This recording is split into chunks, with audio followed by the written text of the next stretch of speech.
આજે હું તમને કન્સેપ્ટ સમજાવીશ, શાસન અને વ્યવસ્થા. જ્યાં વ્યવસ્થા નથી ત્યાં શાસન કરવું અનિવાર્ય છે. આપણો મૂળભૂત આશય એવો છે કે શિબિર વ્યવસ્થામાં ચાલે, પણ જ્યારે વ્યવસ્થામાં સાહજિકતા ન હોય ત્યારે શાસન કરવું પડે. આજે મેં કર્યું એને શાસન કહેવાય, કારણ કે મારી સૂચના પ્રમાણે તમારે ખુરશી ગોઠવવી પડે. જ્યારે તમને એમ લાગે કે આમ બેસવું જોઈએ સ્વયંભૂ રીતે, ત્યારે એને વ્યવસ્થા કહેવાય. જ્યારે તમને એમ લાગે કે 8:30નો ક્લાસ છે અને બહુ સ્પષ્ટપણે કહેવાયું છે કે 8:20 થી 8:25માં જગ્યા લઈ લેવી, જેથી છેલ્લી જે 5 મિનિટ છે એ પોતાની જાત સાથે રહેવાય. કોઈ ગીત સાંભળાય તો એમાં ધ્યાન જાય. આવું થવાના અસંખ્ય કારણો છે મોડું આવવાના. મને કોઈના કારણો પ્રત્યે કોઈ દ્વેષ નથી, પણ મને એટલી બિલકુલ સ્પષ્ટતા છે કે આપણા જીવનની પ્રાથમિકતાઓની આપણને ખબર નથી, પ્રાયોરિટીઝ. ગઈકાલની મારી પ્રાથમિકતા ઊંઘી જવાની હતી, રાઈટ? અને આજ સવારની પ્રાથમિકતા નાસ્તો નહીં કરવાની છે, એટલે હું તમારી વચ્ચે છું. આપણી પ્રાયોરિટીઝ ખબર પડે તો મારા માટે નાસ્તો એ સેકન્ડ પ્રાયોરિટી છે, સમયસર ક્લાસ શરૂ થાય એ પહેલી પ્રાયોરિટી. મારે આખો દિવસ પરફોર્મ કરવાનું છે તો મારા શરીરને જેટલી આરામની આવશ્યકતા છે એટલી એ પ્રથમ પ્રાયોરિટી, પહેલી પ્રાયોરિટી. આ શિબિરમાં આવ્યો એટલે મારી પ્રાથમિકતા શું હોય પ્રાંશુ?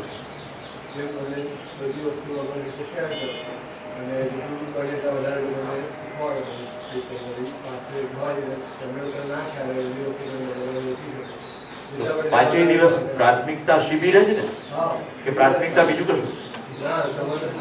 શિબિર. તો મારી પ્રાથમિકતા શિબિર, તમારી પ્રાથમિકતા?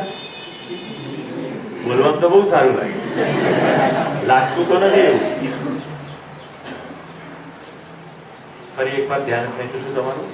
આખો શિબિર તમારી વાત થઈ રહી છે. જીવન વિદ્યા શિબિર. હું જીવન છું અને આ શરીર ચલાવું છું, તો હું જીવન છું, વાત મારી થઈ રહી છે. ઓકે, વાત કોઈ થર્ડ પાર્ટીની થઈ રહી નથી. તો જેટલા પ્રસ્તાવો આવશે દરેકમાં તમારે પોતાની અંદર જ જોવું પડશે. અને એટલા માટે તમને શું દેખાયું એવું સ્પષ્ટ થાય એના માટે ગોષ્ઠી છે, જેથી ચાલુ ક્લાસમાં ગોષ્ઠી કરવી પડે નહીં.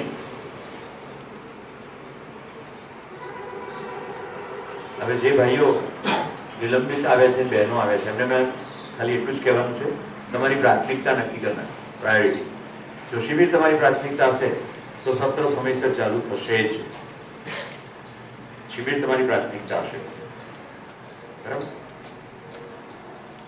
નંબર 2, શિબિરમાં ઊંડું ઉતરવું, પોતાને સમજવું, એ પ્રાથમિકતા હશે તો કોઈ ઘૂસઘૂસ નહીં જ થાય અને ગોષ્ઠીમાં પૂરેપૂરો ભાગ લેવાશે.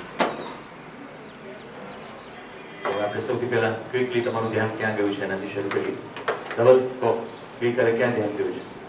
સર, ગઈકાલે મારું ધ્યાન જાણવા અને માનવા વચ્ચેના ડિફરન્સ ઉપર ગયું છે. હું શું જાણતો હતો અને હું શું માનતો હતો, એ બંને વચ્ચેનો મને મુખ્ય ડિફરન્સ ખબર પડી ગઈ? તો જિંદગીના જે મહત્વના નિર્ણયો છે એ માનીને લેવા જોઈએ કે જાણીને લેવા જોઈએ? એક સૂત્ર કહું છું જીવન વિદ્યાનું, माने हुए को जान लो, माने हुए को जान लो और जाने हुए को मान लो. આપણે જે માનીને બેઠા છે એને તપાસી લઈ કે આપણી માન્યતા સાચી છે, યોગ્ય છે કે નથી, રાઈટ? મારો એક દોસ્ત છે, એને ચશ્મા આવી ગયા છે, પણ એ ચશ્મા પહેરે એટલા માટે નહીં, કારણ કે એને માન્યું છે કે ચશ્મા નહીં પહેરવાથી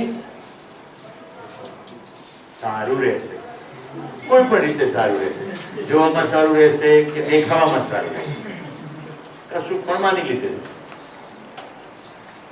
હવે જો ખબર પડે કે નહીં પહેરે તો આંખને વધુ સ્ટ્રેસ થશે, અને અત્યારે સાદા કાચ છે કે ત્યાર પછી સોડા બાટલી, હવે તો એ બંધ થઈ ગઈ છે જો કે, પણ જાડી બાટલીનો જે કાચ હોય એવા આવશે. આપણે ધવલને તાળીઓથી વધાવી લઈએ. તો જેટલું માનીને બેઠા છે બધાને વન બાય વન તપાસવું પડશે, જાણવાની ચેષ્ટા કરવી પડશે. પોતાના વિશે શું માનીને બેઠા છીએ, પોતાની ભૂમિકાઓ વિશે શું માનીને બેઠા છીએ, પોતાના પરિવાર વિશે શું માનીને બેઠા છીએ. કોઈ પરિવાર બનવાની તૈયારી થતી હોય તો તો સામેના પાત્ર વિશે શું માનીને બેઠા છીએ, માતા પિતા વિશે શું માનીને બેઠા છીએ, વ્યવસાય નોકરી વિશે શું માનીને બેઠા છીએ, ભવિષ્ય વિશે શું માનીને બેઠા છીએ, શું માનીને બેઠા છીએ. આપણે સવારથી સાંજ સુધીના જેટલું પણ કામ થાય છે એ બધું માન્યતાના આધારે થાય છે. એ તો સ્પષ્ટ જ છે. અહીંયાથી જે મોઢા આવે છે એવું માનીને બેઠા છે શું ફેર પડે છે. આ સાહેબ તો ભલા ભોળા સીધા લાગે છે, એમને ખબર નથી કરાટે 2 બેલ્ટ છે. એક ચોપ કે બ્લોક ભારે પડે, આપણે એવું કરવાની આવશ્યકતા નથી. એ કલા ડિફેન્સ માટે, રક્ષણ માટે, આક્રમણ માટેની નથી. કશુંક તો માન્યું જ છે. તો જેટલું માનેલું છે એ બધાને જાણી લઈએ તો ઓટોમેટિક પછી જે જાણેલું છે એ પ્રમાણે નહીં થશે. હવે જેટલું જાણી લીધું, જાને હુએ કો માન લો, હવે જાણી લીધું કે ભાઈ આગમાં દજાય તો હવે માનીને ચાલુ પડશે ને કે જ્યાં જ્યાં આગ છે ત્યાં દજાશે, કે પછી એક આગ ચેક કરવી પડશે. શું લાગે છે સર? જેટલી વાર આગ આવે એ દરેક વાર ચેક કરવી પડશે કે આગને એકવાર જાણી લીધી પછી માનીને જ ચાલીશું કે ભાઈ દજાય જ એમ? તો એકવાર જાણી લીધું, એ જાણી લીધું તો માન લો. એકચ્યુઅલી કશું કરવાની જરૂર નથી, આ તો સૂત્રાત્મક ભાષા છે. એકવાર જાણી લીધું પછી એમ જ જીવાશે, કારણ કે જાણવું એટલે જીવવું એટલે સમજવું. બરોબર? સરસ. ચલો, ખૂબ સુંદર. આપણું મહત્વનું ડિસ્ટિંક્શન આ છે, અને આખા જીવન વિદ્યા શિબિરનું ડિસ્ટિંક્શન પણ આ જ છે. ડિસ્ટિંક્શન એટલે એક એવો સંદર્ભ કે જેનાથી પછી બધું જ થાય. તો 2 મહત્વની કામ આપણે સવારથી સાંજ સુધી કરીએ છીએ. કાં તો આપણે કાર્ય કરતા હોઈએ છીએ અને કાં તો વ્યવહાર કરતા હોઈએ છીએ. તમને એમ થાય કે બધું 2 એક જ નહીં ના. આ ખુરશી ઉચકીને મૂક્યું એને કાર્ય કહેવાય, આ માઇક ફિટ કર્યું એને કાર્ય કહેવાય. પેલા બેન માઇક લઈને દોડે જતા હતા, એની પાછળ માઇકનો વાયર તૂટી ના જાય એટલે ફિઝિકલી માઇક પકડી લેવાનો જે પ્રયત્ન કર્યો એને કાર્ય કહેવાય. પણ એ માઇકની ખબર નથી પડતી એવું કશું ના બોલ્યો. તો માનવ સાથે વ્યવહાર થાય. તમે કાલે જોયું હશે કે મને ગળામાં સહેજ ઇચિંગ થયું એટલે મેં એક લોજેન એટલે ટીકડી એલ્પેનલિબેની એક ગોળી ખાધી. પણ મારું તરત આની પર ધ્યાન ગયું, રાઈટ? એટલે મેં એને પહેલા આપી પછી મેં ખાધી. આગળ બેઠેલાનું થોડું ધ્યાન ગયું. એને વ્યવહાર કહેવાય. માણસ સાથે વ્યવહાર થાય. ઓકે? ખુરશી, માઇક, બોર્ડ, પ્રોજેક્ટર એના સાથે કાર્ય થાય. હું આ કશું ગોઠવવાની કોશિશ કરું છું અને ભાઈ મને મદદરૂપ થાય છે, એને વ્યવહાર કહેવાય. રાઈટ? આ જે સિસ્ટમ છે એમાં એવી વ્યવસ્થા છે કે હું બોલું ત્યારે અવાજ આવે અને લેપટોપમાંથી કશું આવે એનો અવાજ આવે, એની વચ્ચે એક સ્વિચ છે. એટલે જેવું કશું બતાવ્યું એને સ્વિચ પાડવાની. રાઈટ? એ વારંવાર આખો દિવસ સ્વિચ પાડ કરે છે. સ્વિચ પાડવી એ કાર્ય છે, પણ હું આમ કરીશ તો સુરેશભાઈને કામ કરવાની અનુકૂળતા થશે, એને વ્યવહાર. તો સવારથી સાંજ સુધી કાં તો કાર્ય કરીએ છીએ અને કાં તો વ્યવહાર કરીએ છીએ. માણસો સાથે વ્યવહાર કરીએ છીએ, બીજી બધી વસ્તુઓ સાથે કાર્ય કરીએ છીએ. આ બધું માનીને કરીએ છીએ કે જાણીને કરીએ? બસ આ મુખ્ય બિંદુ છે. સવારથી સાંજ સુધી જે પણ કરીએ છીએ તો માનીને કરીએ છીએ કે જાણીને? તમારા અમદાવાદના એક મિત્ર કે વિજયની દાબેલી બહુ પ્રખ્યાત છે. મને થયું એના કહેવા પ્રમાણે હું નહીં ખાઉં તો મારું જીવન નિષ્ફળ જશે. રાઈટ? શું છે? ઘણાને એવું હોય છે કે ભાઈ ખાડાના દાળવડા ખાધા નહીં તો પછી જીવવાનો અર્થ જ શું છે? તમે ખાધી તો સાવ સામાન્ય કક્ષાની કોઈ પણ ફરસાણ હોય એનાથી પણ નિમ્ન કક્ષાની હતી. પણ મને તરત જ મારું ધ્યાન ગયું કે બરાબર માન્યતા. એક બોલે, જો આ મારું ફેવરિટ સૂત્ર છે, એક બોલે, બીજો બિલકુલ વગર વિચારે તાળી પાડે અને પાછળ હજારો લોકો દોડવા. આવું અત્યારે આખા વર્લ્ડમાં થઈ ગયું. એક બોલે, બીજો કે આ શું વાત છે, કોઈ જાણવાની કોઈ ચેષ્ટા નહીં. એટલે બીજાએ તાળી પાડી એટલે પછી બધા લોકો દોડવા. થોડા વખત પહેલા આપણા દેશમાં ચાઇનીઝ બાપુ આવે, આટલા નાના બાપુ, આટલું નાનકડું કચોળું હોય. હવે તો ઘણાને કચોળું શબ્દ ન બોલાય. કચોળું કેટલા ખબર છે? કચોળું 1-2 જણ છે. કચોળું એટલે નાની સાઈઝની વાટકી, અથવા અંગ્રેજીમાં બોલ. હું તો બાઉલ જ કહેતો હતો. મારી દીકરી જરાક મોટી છે મને કે બાઉલ ના કહેવાય. મેં કીધું બોલ કો કે બાઉલ કો રે તો એ વાંચતો જ નહીં.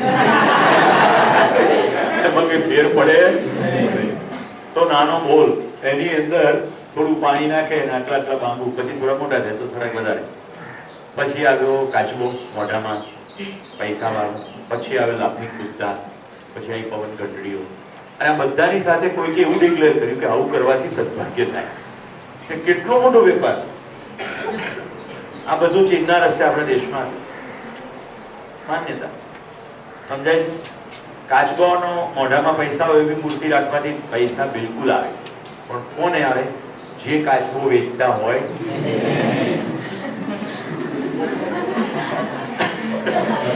પેલા નંગ પહેરવાથી ફાયદો થાય જરૂર બે જણને, એક નંગ વેચવાવાળાને અને એક નંગને જડવાવાળાને. અને ક્યારેક કોઈ ફી લીધી હોય કે આ નંગ પહેરવાથી તમને ફાયદો થશે એવા સલાહકાર, આ ત્રણને ફાયદો થાય. તમને શું લાગે? હું આવો પ્રસ્તાવ મૂકું ત્યારે ઘણા મનમાં તરત બત્તી થાય, અરે સુરેશભાઈને શું ખબર પડે, અમારે મંગળનો ગ્રહ નડતો તો પહેર્યા પછી બધું બરાબર. તો તપાસ્યા વગર આપણે માનીને ચાલીએ છીએ. એક પણ ગ્રહ ના તો ઉપરથી કોઈ અવાજ કરે છે, ના તો દેખાય છે. કોઈ પૃથ્વીનો ગ્રહ પહેરાવે? કેળાની છાલ ઉપર પગ પડે, ગમે એટલા નંગ બધે ઠઠાડ્યા હોય ને તો લપસી દીધા પડો. પૃથ્વીનો ગ્રહ એનું કામ કરે જ કરે. એટલે પૃથ્વીનો ગ્રહ કોઈ પહેરાવતું નથી. પેલા દેખાતા નથી એની ભક્તિ હાલે જાય. રાઈટ? કારણ કે કઈ દેખાતું નથી, કોઈ બોલતું નથી, કશું નહીં, એટલે ચાલે. ચાલો સરસ. નેક્સ્ટ બીજું શેની પર ધ્યાન દો. આપણે લગભગ આવનારી 15 મિનિટ ખાલી રિકેપ કરી દઈએ અને તમને થોડા વધારાના ઇનપુટ આપીને હું સ્પષ્ટ કરવાની કોશિશ કરું છું કે કેટલું જિંદગીમાં સવારથી સાંજ સુધીનું નિર્ણાયક કામ આપણે માન્યતાઓ માટે કરીએ. યસ પ્રીતિબેન.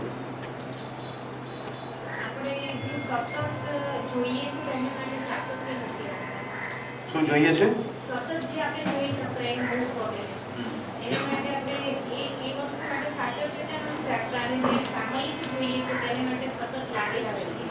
Wonderful, wonderful. એમણે એવું કહ્યું કે શરીરની જે સુવિધાઓ છે જે સામયિક જોઈએ છે, સામયિક એટલે સમય સમયે જોઈએ છે. ખાવાનું 3 4 વાર જોઈએ છે, પણ સતત તો પ્રેમ જોઈએ છે. તો જે સતત જોઈએ છે એના માટે અસતત પ્રયત્ન છે, અને જે અસતત જોઈએ છે એના માટે સતત પ્રયત્ન. સાવ સાદી દેશી ભાષામાં જે ક્યારેક ક્યારેક જોઈએ છે એના માટે લાગેલા જ રહીએ, મંડેલા જ રહીએ. અને જે સતત ને સતત રોજે રોજ 24 કલાક 365 દિવસ જોઈએ છે એના માટે ક્યારેક ક્યારેક મહેનત કરીએ. અને લગભગ મોટાભાગના લોકોની મહેનત જ્યારે બધા ફટકાઓ વાગે ત્યારે થાય છે. સંબંધ કટુ થઈ જાય પછી મહેનત શરૂ કરીએ કે આ સંબંધ સારો થાય કેવી રીતે સારો. કેમ? જ્યારે સંબંધમાં વણસવાની શરૂઆત થઈ હતી ત્યારે આપણું ધ્યાન ક્યાં હતું? ત્યારે આપણે વિજયની દાબેલીમાં હતા. મોટાભાગના કોલેજ ગોઈંગ જે બાળકો મારી પાસે આવે છે એમાંની કોમન કમ્પ્લેન છે કે મારા પપ્પા મમ્મી મને સમજતા નથી. This a very common complaint. અને બધાને હું કોમન જવાબ આપું છું, તમે તમારી જાતને સમજો છો? તમે તમારી જાતને સમજતા નથી. તમે એમ કહો પપ્પા મમ્મી મને સમજતા નથી. આપણે પોતાને સમજીએ નહીં એટલે શું થાય કે આપણને મન ફાવે એમ આપણે કરીએ, અને મન ફાવે એટલે માન્યતાથી કરીએ. આપણા માતા પિતા પણ પોતાની માન્યતા અનુસાર વર્તતા હોય. અને ક્યારેય સાથે બેસીને ચલો તપાસીએ તો ખરા કે તમે શું માનો છો હું શું માનું છું, એવું કરીએ નહીં. એટલે સંબંધમાં ખરાબીની શરૂઆત થાય. એ જ્યારે બહુ મોટી થાય ત્યારે સંબંધમાં કટુતા આવે. બરાબર? પછી બોલવાની વાતે વાતે છણકા થાય, વાતે વાતે તિરસ્કાર થાય. પછી આપણે સાયકો કાઉન્સેલર પાસે પહોંચી જઈએ કે આમ જરા બરાબર કરી આપો. એ આનાથી પણ વધારે માન્યતાનો ઘન હોય એટલે ત્રીજું લટકું પકડાવે કે આમ કરવાથી આમ થશે. એનો મતલબ એવો નથી કે સાયકો કાઉન્સેલર બરાબર કામ નથી કરતા. એને પણ પોતાની અંદર ડોક્યુ કર્યું હોય તો બરાબર સલાહ આપે કે આમ તો થાય. જે અહીંયા સર્વનેતૃત્વના વિદ્યાર્થીઓ છે બધાને ખ્યાલ છે કે શિબિરમાં ઘણા બધા લોકો રડતા હોય છે. એ કેમ રડે છે? એમણે એમના માતા પિતાને ફોન કરીને માફી માંગી લીધી હોય છે, હળવા થઈ ગયા હોય છે.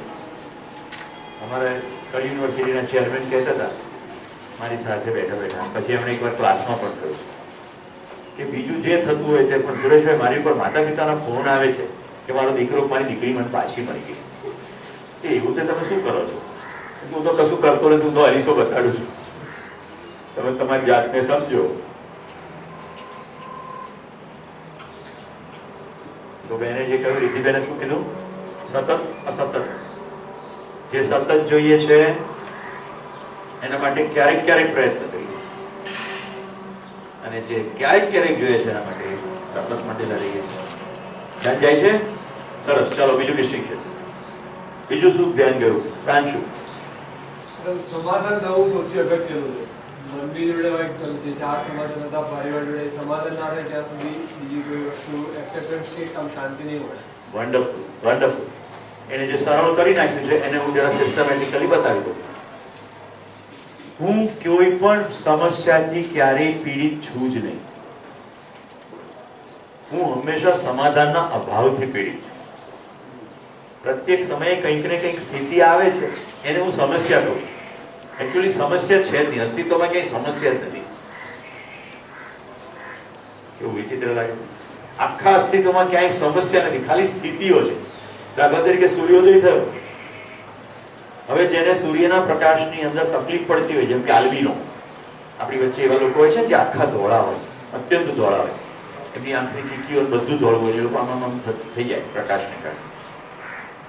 તો એના માટે સૂર્ય ઉગી જાય અથવા અતિશય અજવાળું હોય તો એને સમસ્યા લાગે. અત્યારે આ તડકો કેટલો મીઠો લાગે છે, આનો આ તડકો મેમાં 9 વાગે તો ખાલી સૂર્યોદય થાય છે, સમસ્યા તો આપણને લાગે છે. એટલે સ્થિતિ છે, સમસ્યા નથી. ઓકે. એક પશુ મરી જાય છે, ગાય કે ભેંસ, તો એના પાલકને માટે હવે આવકનો સ્ત્રોત બની ગયો, પણ એ જ વખતે ચમારવાડામાં ખુશીનો માહોલ છે, કારણ કે ઘણા વખતથી બૂટો બનાવવા માટેનું ચામડું મળ્યું નથી, એટલે હવે ચામડું મળે તો બૂટ બનાવીને વેચે તો છોકરાની નિશાળના પૈસા ભરી શકાય. ધ્યાન રાખજો, કોઈ એક જગ્યાએ સમસ્યા લાગે છે, બીજી જગ્યાએ સમાધાન જેવું છે. અછત થાય અનાજની કે ફ્યુઅલની કે કોઈ પણ પ્રોડક્ટની, એટલે ઘણા બધાના માટે સમસ્યા છે, પણ જેને એનો સ્ટોર કરી રાખ્યો એના માટે. મને બરાબર યાદ છે, મહેસાણામાં બલોલનો જીવન વિદ્યા શિબિર ચાલતો, દિવાળીના દિવસો હતા, અને 8 નવેમ્બરે પરમ પૂજ્ય ધર્મ ધુરંધર ઘોષણા થઈ કે મારા હિતેચ્છુ ઘણા હોય ને, શિબિરમાં બેઠેલા હોય. 9મી નવેમ્બરે તો મારી ઉપર મેસેજનો થડકો થઈ ગયો. એવા લોકો જેને મને ક્યારેક ઘણા વર્ષો પહેલા સાંભળ્યો હોય, એવા લોકો મેસેજ કર્યા કે સુરેશભાઈ કોઈ નોટની તકલીફ હોય તો કહેજો, કોઈ વ્યવસ્થા કરવાની હોય. શિબિરાર્થીઓ ઘણા કે તમે તો એકદમ સ્વસ્થ છો, કેમ તો આપણે કોઈ સમસ્યા છે જ નહીં, સીધી લીટીનો વ્યવસાય છે, બધું જ સફેદ છે, કશું કાળું નાણું છે નહીં. જે થોડી કેશ ઘરમાં પડી છે એને ઉતાવળ નથી, રાઈટ? હવે જો કેવું થાય છે, અસ્તિત્વમાં નિયમ કેવો છે. આ નવેમ્બરની 8મી તારીખે થયું, 1 ઓક્ટોબરે દીકરીના લગ્ન લીધેલા. તો જ્યાં જ્યાં હું વહીવટ કરવા ગયો ત્યાં બધાને મેં કહ્યું કે મારે જે પેમેન્ટ તમને કરવાનું છે ચેકથી કરવાનું. ઓકે? તો બધા કે સર્વિસ ટેક્સ લાગશે તો લગાડો, જે લાગતો એ લગાડો, બધું આમ રેડી ટુ પે.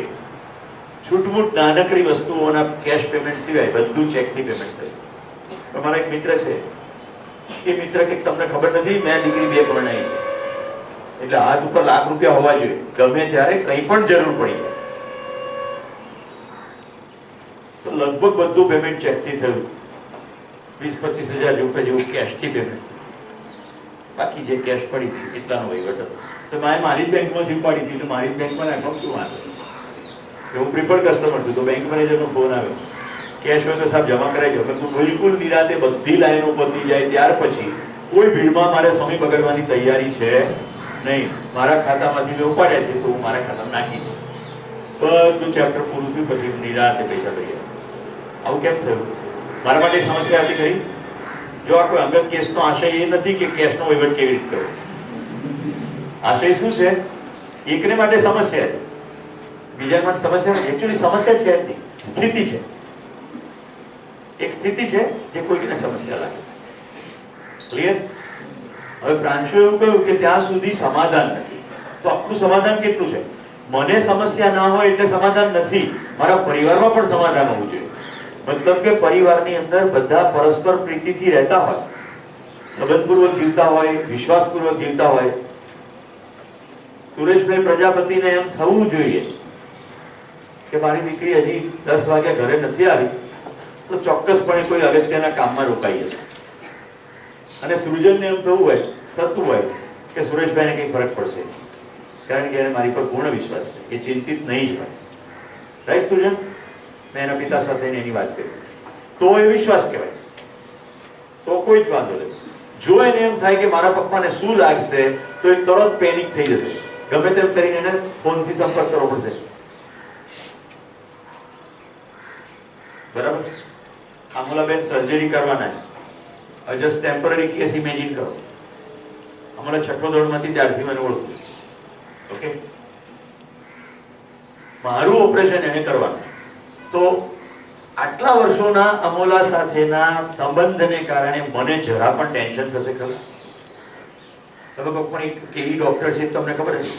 બીજા ડોક્ટરની ક્યાં ખબર છે? કમસે કમ આ એક ડોક્ટરની તો ખબર છે કે જે મને પ્રેમ કરે છે, તેથી મારું અહિત નહીં કરે. આટલું તો નિશ્ચિત થઈ ગયું. તો જ્યાં વિશ્વાસ છે, જ્યાં સંબંધ છે, ત્યાં કોઈ સમસ્યા નથી. ધ્યાન જાય છે? તો પરિવારની અંદર પરસ્પર સંબંધ જોઈશે. આપણે સંબંધમાં જીવીએ છીએ ખરા, મારે એકદમ કટુતાથી કહેવું જોઈએ, આપણે મોટે ભાગે વાટકી વ્યવહારમાં જીવીએ છીએ. સુભાષચંદ્ર બોઝનું પેલું ફેમસ વાક્ય છે, તુમ મુझे खून दो मैं तुम्हें आजादी दूंगा, तुम मुझे मार्क्स दो मैं तुम्हें साइकिल दूंगा. સાવ નાના છોકરા હોય તો માતા પિતા શું કહે? तुम मुझे मार्क्स दो मैं तुम्हें कंपास दूंगा. આવું ડાયલોગ ના મારે, કે તું માર્ક લાઈન બતાડ પછી કરતો. આને સંબંધ ના કહેવાય, આને વાટકી વ્યવહાર કહેવાય. હું ફાલ્ગુની બેનના પડોશમાં રહેતો, મારે ઘરે હાંડવો થાય તો આપી આવું, એટલે એમના ઘરે ઢોકળા થઈ આપી જાય. આવું પરસ્પર ચાલ્યા કરે. આને વાટકી વ્યવહાર કહેવાય. પણ એમના ઘરેથી 10 વાર ઢોકળાની વાસ સુગંધ આવે અને મારે ઘરે એક પણ વાર ઢોકળાની પ્લેટ ના આવે, ત્યારે પણ મારા મનની અંદર ઢાઢોળું રહે, શાંતિ રહે. રાઈટ? કશો મનમાં એવો વિચાર જ ના આવે. તો સંબંધ અથવા પ્રેમ કહેવાય, નહીં તો ના કહેવાય. નહીં તો એમ થાય કે લે આ વખતે ના આપી, બીજી વાર પણ ના આપી, હવે તો આપતા જ નથી, હવે કઈ વાંધો નહીં, એમને વ્યવહાર નથી કરવો તો આપણે એ નથી કરવો. આજકાલ લગ્ન ગાળામાં એવું છે, ઘણા લોકો ડાયરી રાખે કે એમના ત્યાંથી કેટલા આયા હતા. છે આવું થાય છે લગ્નમાં, મેં જોયા જ છે લોકો. એમને ત્યાંથી જેટલા આવ્યો એટલા જ આપવાના. એટલે આ તમે 12 જણા પ્લેટ ચપાટી ગયા હતા 200 24 તો બિલ થાય. રાઈટ?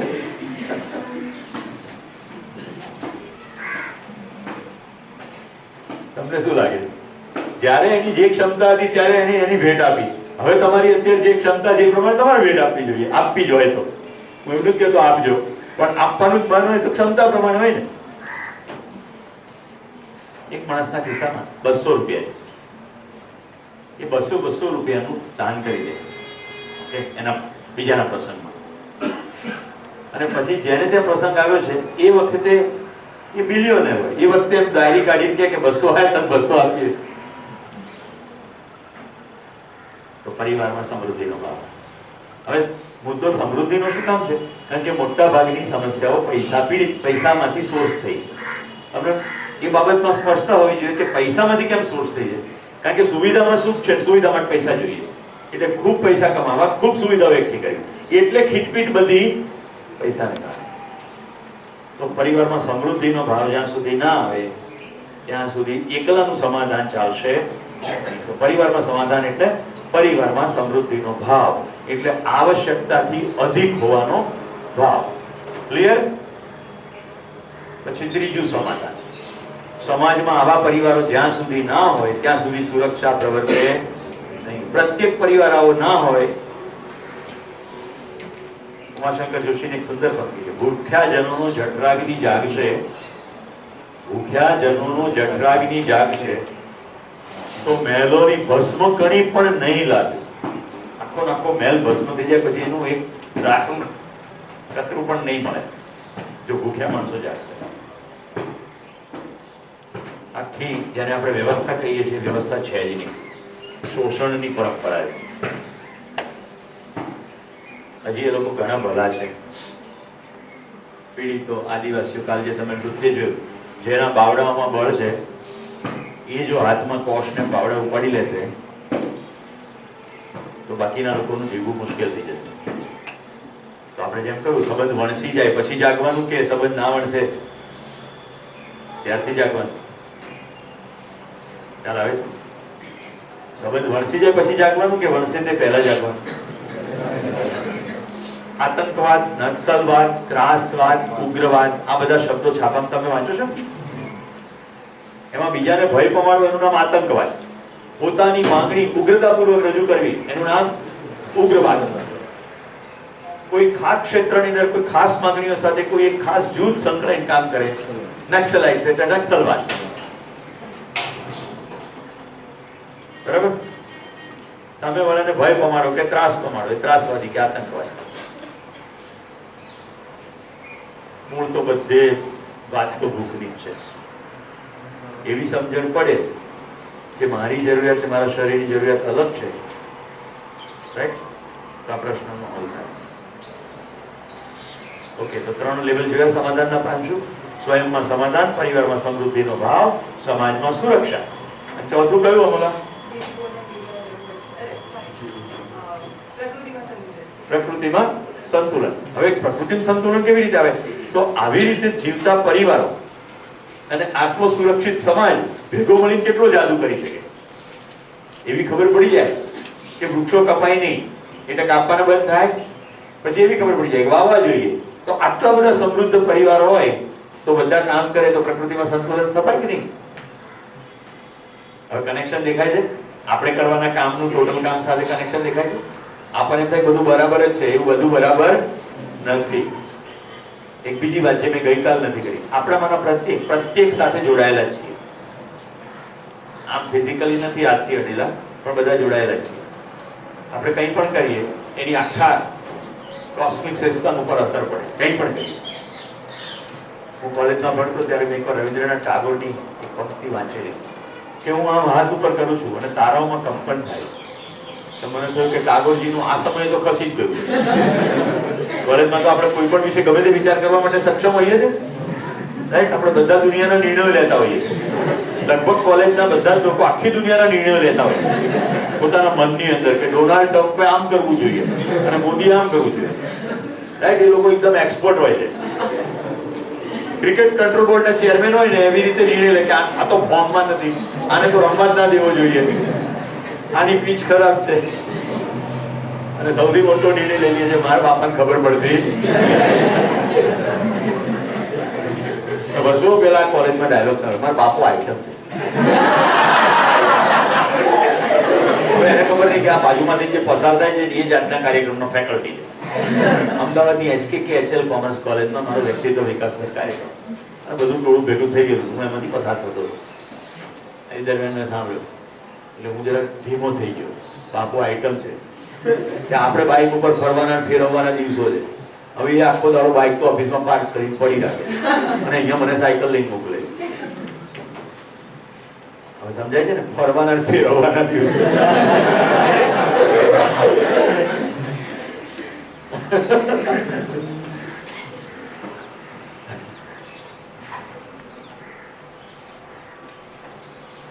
સમાજની અંદર આવા પરિવારો હોય તો પ્રકૃતિનું શોષણ થશે નહીં. તો જ્યારે આપણે આપણા કૃત્યને સમગ્રતા સાથે નથી જોડતા ત્યારે આપણે જે પણ કરીએ છીએ બધું સીમિત માન્યતાઓમાં કરીએ છીએ. હું એક પોલીસમેનને 200 રૂપિયા મને દંડ કરે અને 50 રૂપિયાનો નોટ પકડાવીને ભ્રષ્ટ કરું તો ડાઉન ધ લાઈન 4, 6, 5, 6 મહિના પછી મારા પરિવારના કોઈના ઉપરથી ટ્રક ફરી વળે તો મને એવું નથી દેખાતું કે મારે કારણે થઈ, કારણ કે મેં કોઈકને ભ્રષ્ટ કર્યો છે તો એ ક્રમશઃ એની ભ્રષ્ટતા વધારતા કોઈ દારૂવાળાને પણ જવા દેશે. પછી હું એ દિવસે કનેક્શન જોઈ શકીશ નહીં. અમદાવાદની એક ઘટના અને એક ઓડિયન્સની અંદર એક ભાઈ ચાલુ કાર્યક્રમમાં રડી પડ્યા. બ્રેકમાં હું એની પાસે ગયો. મેં કીધું ભાઈ એવું શું થયું? આ વખતે આ કન્સેપ્ટ ચાલતો હતો, જીવન વિદ્યાનો શિબિર નહોતો. ત્યારે મેં ખાલી એટલું કહેતો હતો કે આપણા પ્રત્યેક કાર્યનું આખા યુનિવર્સમાં અસર છે, એટલે સભાનતાપૂર્વક કરવું પડે. હવે જોજો શું થયું હતું. એ ભાઈ મેમનગર, કદાચ અમદાવાદથી જે પરિચિત હશે, સ્વામિનારાયણ ગુરુકુલ છે, એ ગુરુકુલ રોડ તરીકે ડ્રાઇવિંગ રોડે ક્રોસ, ત્યાંથી તમે ગુરુકુલમાંથી નીકળીને સામે જાઓ તો સુભાષ ચોક આવે. બરાબર, એ રસ્તા ઉપર ટ્રાફિક થયેલો અને એક ડોક્ટર ત્યાંથી પસાર થયા. વચ્ચે અકસ્માત થયો હશે અને ચારે બાજુ લોકોની ભીડ હતી. તો એમણે ડ્રાઈવરને એવું કહ્યું કે તું પેલી ગલીમાં થઈને લઈ લે. એટલે ત્યાં કોઈ ગલી પડતી હશે, ત્યાં પણ ખબર નથી, પણ સંકલ્પ પાસેની કોઈ જગ્યાએ કોઈ ગલી હતી, અહીંયા ભીડ છે લઈ લે. હવે જો એણે દૂરથી જોયું છે કે ત્યાં આગળ એમ્બ્યુલન્સ પણ ઉભેલી, રાઈટ, અને લોકોની ભીડ હતી, એટલે અકસ્માત છે એવું નિશ્ચિત દેખાય છે. પણ છતાંય ત્યાંથી પાતળી ગલીમાં થઈને નીકળી ગયા. એકાદ કલાક પછી એમને ફોન આવ્યો કે તમારા પત્નીને અકસ્માત થયો છે અને આ હોસ્પિટલમાં પહોંચો. એ પહોંચ્યા ત્યારે એમના પત્ની મરી ચૂક્યા હતા એ જ જગ્યાએ એક્સિડન્ટ. અને ત્યાં ઇમિડિયેટ ડાયગ્નોસિસ એવું હતું કે તરત મેડિકલ સારવાર મળી હોત તો બચી જાય. કોઈ પણ પ્રકારની આપણને ખબર નથી, અને ડિટેલ્સમાં ના જઈએ, પણ એ ડોક્ટર ક્લાસમાં રેડી પડે કે આજે હવે સમજાય કે એક ડોક્ટર તરીકે બે જવાબદારી રીતે હું વર્ત્યો છું. ખબર પડી ગઈ છે અકસ્માત થયો છે, તો ડોક્ટર તરીકે મારી પહેલી ફરજ એ છે કે how I can be helpful. તમને ખબર છે ને, એમ્બ્યુલન્સ તો એક વાહન છે. ક્યારેક એમાં એક્સપર્ટ ડોક્ટર હોય પણ ખરા, ન પણ, અથવા પેરામેડિકલનો સ્ટાફ હોય. અને સાવ નાની નાની વસ્તુ થી માણસનો જીવ બચી જાય. મેં ફર્સ્ટ એડની બેઝિક ટ્રેનિંગ લીધેલી. ગાંધીનગરમાં એકવાર રોડ પરથી પસાર થતો તો મારી નજર સામે મેં અકસ્માત જોયો. મારી આગળ એક વાહન જતું હતું અને એક મોટરસાયકલ કંઈક ઓવરટેક કરવા ગયું અને એ વાહન સાથે ભટકાવ્યું. તો પેલો માણસ ઉછળ્યો અને ભંગ કરતો પડ્યો. એને હેલ્મેટ નહોતું પહેર્યું અને હું પાછળ હતો. પેલું વાહન રોક્યું, મેં સાઈડમાં કર્યું, એને તરત જ અહીંયાથી સખત રીતે બ્લડ નીકળવાનું શરૂ થઈ ગયું. મેં થોડો ટ્રાફિક ઓર્ડર કરીને થોડા લોકોની મદદથી એને ફૂટપાથ પર લઈ ગયા. પણ મને મારી ફર્સ્ટ એડની ટ્રેનિંગ યાદ આવી ગઈ કે આવા કોઈ પણ સંજોગોમાં ગળું ચોકઅપ ના થાય એનું ધ્યાન રાખવું. તો મેં જોયું કે એને બિલકુલ ટાઈટ બધું પહેર્યું હતું, એટલે મેં બધું ખોલી નાખ્યું અને જે માથામાંથી લોહી વહી રહ્યું હતું એ જગ્યાએ મેં હાથ મૂક્યો, કારણ કે ત્યાં પાટા ક્યાંથી કાઢવા, કારણ કે મને એટલી ખબર હતી લોહી વહી જવાથી પણ માણસનું મૃત્યુ થઈ જાય, રાઈટ. કેટલી વારમાં મારા વાઈફ હતા સાથે ને 108 ને બધું વ્યવસ્થા કરીને બધું થઈ ગયું કામ. પણ એ વખતે શું કરવાનું થાય એવી મને એ વખતે ખબર પડી. હવે મારે કોઈ પ્રસંગમાં જવાનું, હું ખાલી ઉતાવળ રાખું તો હું નાગરિક તરીકે ફરજ ચૂક્યો કે નહીં? તો મારા જીવનની એક સાચી ઘટના કહું છું તો તમને પ્રકૃતિના સંતુલન પર ધ્યાન જશે. વર્ષો પહેલાની વાત છે, 6થા ધોરણમાં મારો દીકરો ભણતો હતો. હું એ દિવસોમાં હિમાચલ પ્રદેશમાં ટ્રેનિંગ કરવા ગયો હતો. એન્યુઅલ ફંક્શન પતાવીને મારી પત્નીએ, મારી દીકરી અને મારો દીકરો એક્ટિવા ઉપર સ્કૂલેથી પાછા ફરતા હતા. ગાંધીનગરના પાદરમાં રાંધેજા નામનું ગામ છે, તે રાંધેજા પાસેની GIPS નામની સ્કૂલ. ફંક્શન પતાવી રાતના 8:30 વાગ્યાનો સમય હશે અને ડ્રામેથી આવતી ટ્રકની લાઈટમાં મારા પત્નીને દેખાયો નહીં. રોડની સહેજ સાઈડમાં લેવા ગઈ તો રોડ નવા બન્યા હોય તો હજી સાઈડનો ભાગ સરખો થયો ને એટલે ખાડા જેવું થાય, એટલે ઊંચાઈને કારણે તો એ પડી ગઈ. પડતાની સાથે માથું ભટકાવાથી ઓન ધ સ્પોટ બેહોશ થઈ ગઈ. એ વખતે ત્યાંથી મારી દીકરી જે રીતે કહે છે એ પ્રમાણે અસંખ્ય વાહનો પસાર થયા પણ કોઈ ઊભું રહ્યું નહીં. એ વેવ કરતી રહી, રડતી રહી.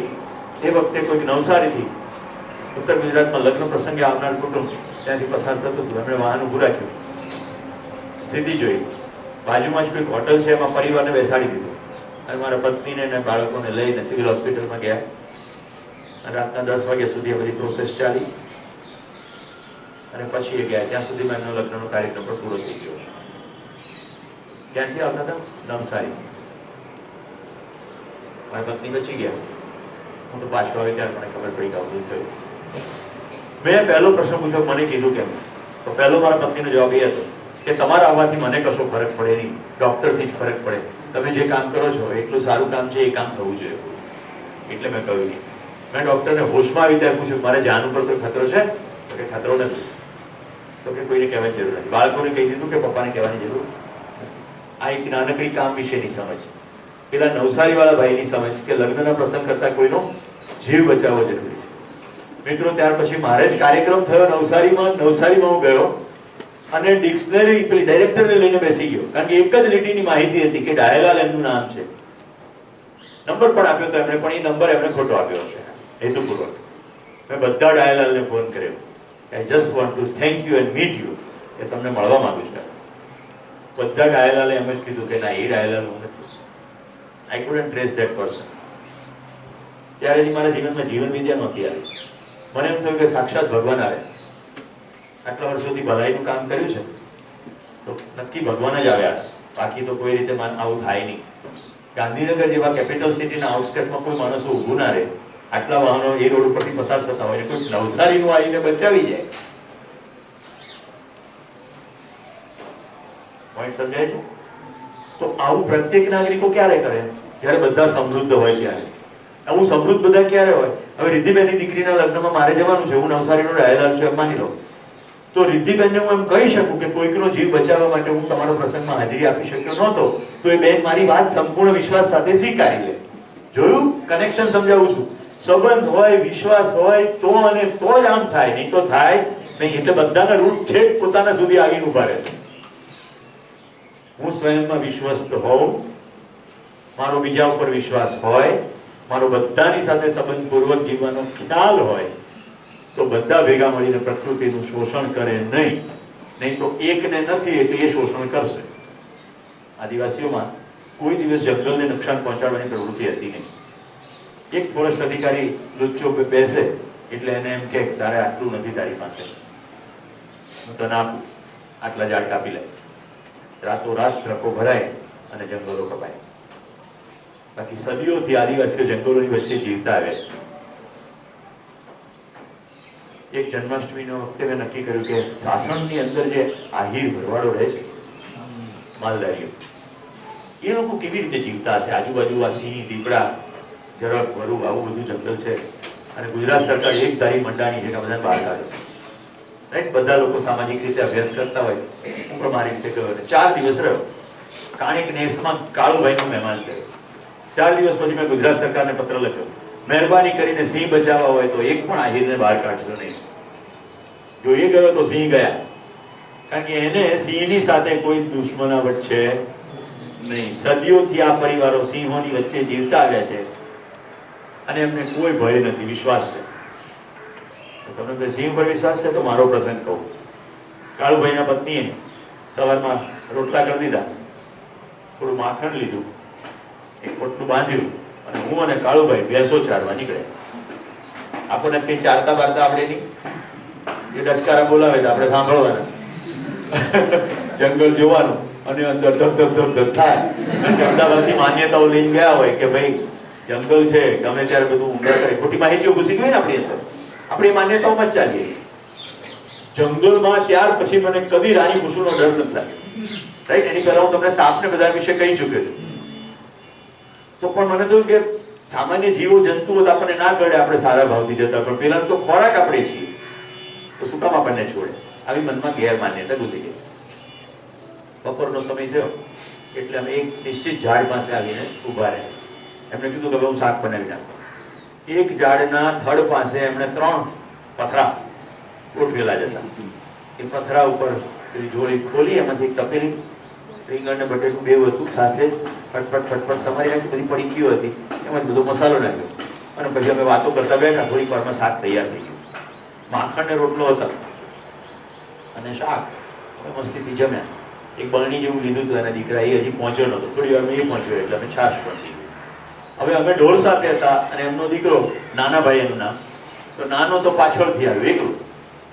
એટલે પહેલા તો મને થયું કે યાર ગજબ કામકાજ છે, આ લોકો તો કોઈ ડરતા જ નથી. રાઈટ? બધા સિંહોને ઓળખતા હશે. પછી જમીને મને કે સુરેશભાઈ તમારે તો આ 4-5 દિવસનું, મારે તો રોજ શું થયું, હું તો સવારે 5 વાગે ઉઠ્યો છું, તમે 7 વાગે ઉઠ્યા છો, તો હું હવે થોડુંક લંબાવી દઉં. કાળુભાઈની ઉંમર કેટલી? 70. ઓકે, ફિટનેસ કેવી? બિલકુલ મારા કરતા કદાચ સારી. એટલે કાળુભાઈએ જેવું ઝાડના આમ લાંબે નીચેથી થોડું મૂળ નીકળ્યું હોય ને એની ઉપર પોતાની પાઘડી થોડી મૂકીને પછી એની ઉપર લંબાવી. જેવું એ લાંબા થયા ને એટલે બધી જ ભેંસો તો અહીંયા દૂર ત્યાં છે.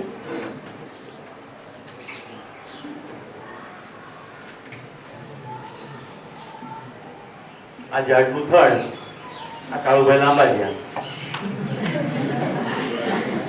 હા હું અહીંયા બાજુમાં કુકડું વળી બેઠો, આપણી હિંમત નહોતી લાંબા થવાની. બધી ભેંસો ફરતે ગોઠવાઈ ગઈ, ઝાડની વચ્ચેથી કવર કરી લીધું. બધાના શીંગડા બહારની તરફ, આ બોડી એના પૂંછડું અંદરની તરફ. બહુ સારો ચિત્રકાર નથી, આવી રીતે ગોઠવી ગઈ. આરામથી લગભગ 3 કલાક જેવું ગયા અને મેં 3 કલાક સુધી આમાં ડાપોડ્યા, વચ્ચે વચ્ચે ઊભો પણ થયો. આજની ઘડી કાલનો દિવસ, એ દિવસ પત્યા પછી મને સાસણના જંગલમાં ત્યારે સિંહની બીક લાગી. ઘણી બધી વાર હું ગયો, ફોરેસ્ટના ઓફિસરોએ કીધું કે હવે સમય થઈ ગયો છે, અંધારું થઈ ગયું છે, સિંહ દીપડા મળી શકે, તમને હિંમત હોય જતા રહો. જતો બિલકુલ ખબર પડી ગઈ શું છે. આ ભેંસોને કેવી રીતે ખબર પડી ગઈ કે કાળુભાઈ હવે સૂઈ ગયા? કાળુભાઈ કેમ નિશ્ચિત છે? તો હવે આપણે નવા કન્સેપ્ટમાં પ્રવેશીએ છીએ. આ વાત સાથે તમને પ્રકૃતિના સંતુલનની પણ ખબર પડી હશે કે કોઈ સિંહને મારી નાખવાની જરૂર નથી, કોઈ સિંહને બગાડવાની પણ જરૂર નથી. મેં કાળુભાઈ પ્રશ્ન પૂછ્યો કે આ મારણ કરે છે, તમારી ભેંસ ખાઈ જાય, તો કે આપણે બધા ખાવાને માટે પૃથ્વીમાં કેટલું બધું ખોદકામ કરીએ છીએ, ખેડી નાખીએ છીએ ને, અને પછી દાણા ખાઈએ જ છીએ ને. તો ભેંસ એનો ખોરાક છે, તો એકાદ ખાઈ જાય તો ખાઈ જાય, એનો ખોરાક છે તો ખાય. આપણે 2-5 ભેંસને બદલે આપણે 100 ભેંસો પાળી છે. આપણે દૂધ લઈએ છીએ, માખણ બનાવીએ છીએ, ઘી વેચીએ છીએ અને એ પ્રમાણે આપણી સગવડો સાચવીએ. તો સિંહ છે એનો ખોરાક છે, ખાય, એમાં શું અફસોસ કરવો? એટલે એમને બિલકુલ ક્લેરિટી હતી. હવે આપણે નેક્સ્ટ સ્ટેપમાં જઈએ છીએ. તમે મને કહો કે ભેંસનું આચરણ નિશ્ચિત છે કે અનિશ્ચિત છે? તમારી સામેથી ભેંસ આવતી હોય, ગાય આવતી હોય, કૂતરો આવતો હોય, ઘોડો આવતો હોય, તો એનું આચરણ નિશ્ચિત છે કે અનિશ્ચિત છે? નિશ્ચિત છે. આ છતનું આચરણ નિશ્ચિત છે કે અનિશ્ચિત છે? આ તમે નિરાતે એટલા બેઠા છો, તમને ખબર છે કે એને મૂડ નહીં બદલી જાય કે આ જિંદા રેના ને જીનાની વાત કરી તો હવે કઈ જીવા જેવું છે નહીં, પડો હેઠા. આચરણ નિશ્ચિત છે કે અનિશ્ચિત? ઓકે, ખુરશીનું આચરણ નિશ્ચિત કે અનિશ્ચિત? ખુરશી સ્થિર છે તો સ્થિર જ રહેશે ને, કે પછી એમ થાય કે આને તો બહુ બેસવા દીધું, હવે પાડો, એવું થશે? ખુરશીનું આચરણ નિશ્ચિત. સંસારના તમામ પદાર્થોનું આચરણ નિશ્ચિત છે. હીરો હીરો જ છે, કોલસો કોલસો જ છે, લોખંડ લોખંડ જ છે. બદલાઈ જાય છે ખરું? નહીં.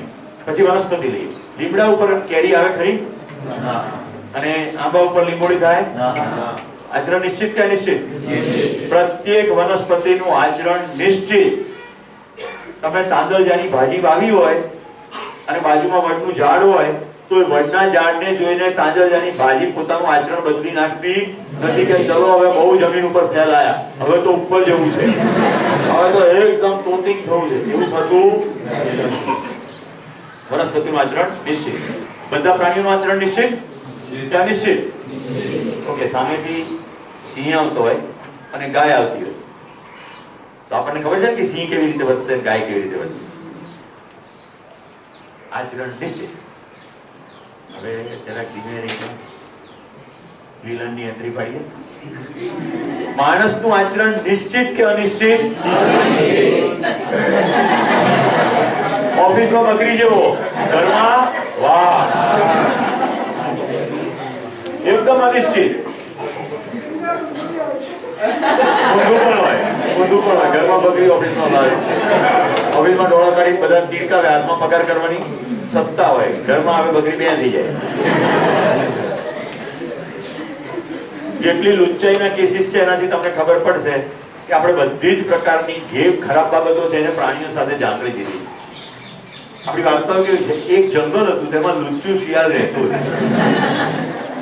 એક નંબરનો બકવાસ છે. શિયાળ માત્ર શિયાળ હોય છે, એ લુચ્ચું હતું નથી. એને ખાવું છે, એને ખાવાની વ્યવસ્થા છે, એ રીતે શિકાર કરશે.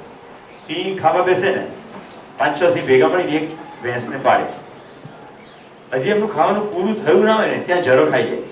ડિસ્કવરીની ફિલ્મો જોઈએ છે તમને જોવા મળશે કે આમ જાવા નાખ્યો, થોડી વાર લેવાની કોશિશ કરે, સિંહ પણ એને રિસ્પોન્ડ કરે બેક. પછી એમ લાગે કે હવે આપણે ઘણું ખવાઈ ગયું, બધા જરાક ભેગા થઈને સિંહ બગાડી મૂકે, બાકીનું બધું ખાઈ જાય. હજી થોડું વધ્યું હોય ત્યાં ગીધ આવી જાય. એટલે જંગલ હંમેશા સ્વચ્છ અને સુંદર હોય, ત્યાં કોઈ કચરો હોતો નથી. ખોરાકના સંબંધો ક્લિયર. માણસનું આચરણ એકદમ અનિશ્ચિત, એટલે એ અનિશ્ચિતતાને આપણે પ્રાણીઓ સાથે સંકળીએ. કાગડો પૂરી ખાઈ જાય છે હાથમાંથી જોટવીને, તો આપણે કાગડાની સાથે પણ વિવિધ પ્રકારની ઉપમાઓ આપી. એકચ્યુઅલી કાગડાનું ઘર છીનવી લીધું, એનો ખોરાક છીનવી લીધો. હવે આપણા હાથમાંથી એક પૂરી લઈ જાય તો થેન્ક યુ કહેવું જોઈએ કે કમસે કમ એટલો જ વિશ્વાસ પડ્યો કે આ હાથમાંથી પૂરી છીનવી શકાશે, મારી તો નહીં નાખી. હમણાં એક મારા મિત્ર કે આ ઉનાળામાં બહુ ત્રાસ થઈ જાય છે, તમે પર્યાવરણ પ્રેમી છો ને, ચકલીઓનું શું થયું, શું થાય છે? તો કે હવે ઘરમાં આવી માળો બાંધે ગયો. મેં કીધું સૌથી પહેલાનું કામ 101 દીવાની આરતી પ્રગટાવો અને ચકલીની આરતી ઉતારો. તમારી પર ભરોસો મૂક્યો કે અહીંયા માળો બંધાય. તમને મેં કીધું છે કે નહીં, અફસોસ વર્લ્ડ સ્પેરો ડે થાય છે 23મી માર્ચ કેવી કોઈ તારીખ છે, વિશ્વ ચકલી દિવસ. એટલી બધી ચકલીઓ આપણે મારી નાખી છે કે હવે ચકલીઓ માળા બાંધતી નથી. મારા ઘરની આગળ તો મેં વેલકમિંગ સાઈઝના એટલા બધા માળાઓ લટકાવ્યા છે કે જુદા જુદા બોક્સની સાઈઝના અને કુંડા નાની સાઈઝના, મોટા કાણા, નાના કાણા. ભાઈ કેમેય ચકલીઓ આવો, પ્લીઝ વેલકમ. રાઈટ. હવે લીલા જોવાની એવી મજા પડે છે. ચકલીના માળામાં બ્રાહ્મણી મેના ઘૂસી જાય. ચકલી મસ્ત બધું સેટિંગ કરે ને તો બ્રાહ્મણી મેના એના કરતા પાવરફુલ છે, મોટું પક્ષી છે, થોડું કાગળ જેવું, તેના માળામાં ઘૂસી જાય. એટલે અમારા ઘરમાં એ બાબતે વિવાદ થતો હોય. હું કહું ભાઈ એ પણ વ્યવસ્થાનો જ ભાગ છે કે નાના ચકલી માટે બનાવ્યું છે, મેના છે નહીં ઘૂસી જાય. એની પર લક્ષો ચકલીઓ જ આપવું તો એ કઈ ખબર પડશે. બરાબર. ઓકે, આચરણ નિશ્ચિતતાનો ખ્યાલ આવ્યો. તો માનવનું આચરણ અનિશ્ચિત છે. તો હવે મુદ્દો એ થશે કે આ જે સમસ્યાની વાત કરી એને આચરણને શું લેવા દેવા? કોઈને ધ્યાન જતું હોય તો કહો મને. જેટલી પણ સમસ્યાઓ છે માનવના પોતાની અંદર કે પરિવારની અંદર કે સમાજ, એને અને આચરણને શું લેવા દેવા?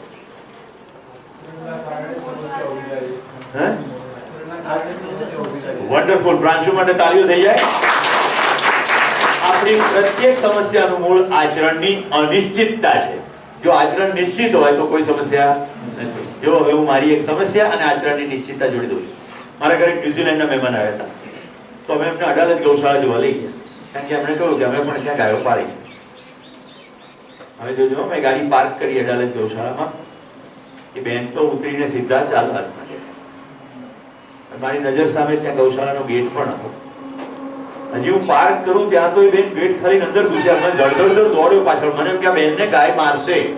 હું પહોંચું એ પહેલા બેને આમ હાથ લાંબો કરી દીધો તો ગાય હાથ ચાટવા માંડી ગઈ. જે દાડે મને પહેલી વાર અક્કલ આવી કે ગાયનું આચરણ નિશ્ચિત છે, ગાય મારે નહીં, ગાય બટકા ભરે નહીં. એમાં પાલતુ ગાયોનો તો મારવાનો પ્રશ્ન જ નથી, કારણ કે રોજ માણસો સાથે સંપર્કમાં હોય. આચરણ નિશ્ચિત છે.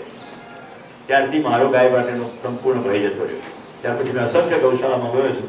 ગાયની વચ્ચે આરામથી જઈ શકાય. હા, તમને એટલી ખબર હોય, ગાય કોઈ રીતે છછેડાયેલી નથી, ભૂખી નથી, તરસી નથી, કોઈ માણસે એને પીડા નથી આપી. અધરવાઇઝ એનું આચરણ નિશ્ચિત. તો એક ન્યુઝીલેન્ડના બેનને એ ખબર છે, જે આ ગાયને પહેલી વાર જિંદગીમાં જોવે છે, ભારત પહેલી વાર આવે છે, પણ એને આચરણ નિશ્ચિતતા ખબર છે કે ગાય બટકું ભરે. હાથ આપીએ તો ચાટે પણ બટકું ભરે. જે લોકો કૂતરા પાળ્યા છે ખબર હશે, કૂતરા તમારો હાથ મોઢામાં લે પણ દાંત બેસાડી દે, ધીમે ધીમે દબાવે. એને એટલી ખબર છે કે આમાં દાંત બેસાડાય. આચરણ નિશ્ચિત છે. તો પ્રાંશુએ કીધું આપણી તમામ સમસ્યાઓનું મૂળ ક્યાં છે? તો શું લાગે છે સોલ્યુશન શું હોઈ શકે? પ્રાંશુ તમે જ કહો, સોલ્યુશન શું હોવું જોઈએ? નહીં, સારું નહીં, નિશ્ચિત હોવું જોઈએ. જ્યાં સુધી આચરણની અનિશ્ચિતતા છે, કારણ કે સારું અને ખરાબ તો એટલે એ પછી કેવી રીતે બદલાઈ વાત પછી છે, પણ સમસ્યાનું સમાધાન શેમાં છે? આપણે આપણા શિબિરની જ વાત કરીએ. આપણા બધાનું આચરણ કેટલું બધું અનિશ્ચિત. ગમે તે શિબિરમાં આવીએ, અનિલભાઈ ભલે ગમે એટલી મહેનત કરી બધી વ્યવસ્થા કરી હોય, અનિશ્ચિત. ગમે ત્યારે શિબિરમાં આવીએ, ગમે ત્યારે ગમે તે વસ્તુ બોલીએ, એકદમ અનિશ્ચિત. એટલે સવારમાં 5-7-10 મિનિટ ખૂટી એમાં કહેવામાં જાય. ખ્યાલ આવે છે? જે લોકો ગઈકાલે રાત્રે ઘૂસપૂસ કરતા હતા અને દિવસ દરમિયાન આજે પણ મોડા આવે છે, એ લોકો તમારું ધ્યાન જાય છે કે તમે સમસ્યાનું મૂળ છો. કમસે કમ આ શિબિર પૂરતા તો છો જ. અને હવે એવું નહીં કરું. એટલે જયારે કોઈ એમ કહે ને કે આ તો સાવ જંગલી જેવો છે, તો મને થાય હાસ, એકાદ પાસે તો નિશ્ચિતતાની વાત થઈ રહી છે. જંગલમાં આચરણ નિશ્ચિત છે. ક્યારેય પોતાની જાતને કોઈકને ગાળમાં પશુ સાથે ના સરખાવવું. પશુ એ સ્થિતિમાં તો સંપૂર્ણ આપણી કરતા વધારે સારી સ્થિતિમાં, છતાં આપણે પશુ નથી. આપણે એનાથી કંઈક વિશેષ છીએ, પણ એની ઉપર હજી જવાની વાત છે. આટલું ક્લિયર થયું છે? ગુડ. કાળી બત્તી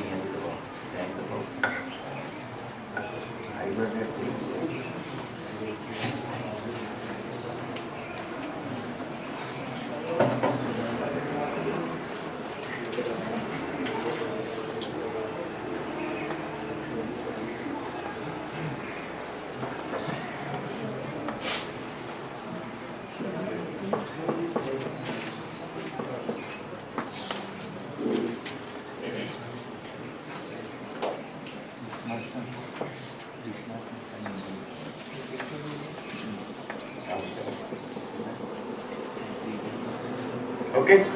જીવતા રહેવું જીવવું બે એક નથી, સ્પષ્ટ થઈ ગયું.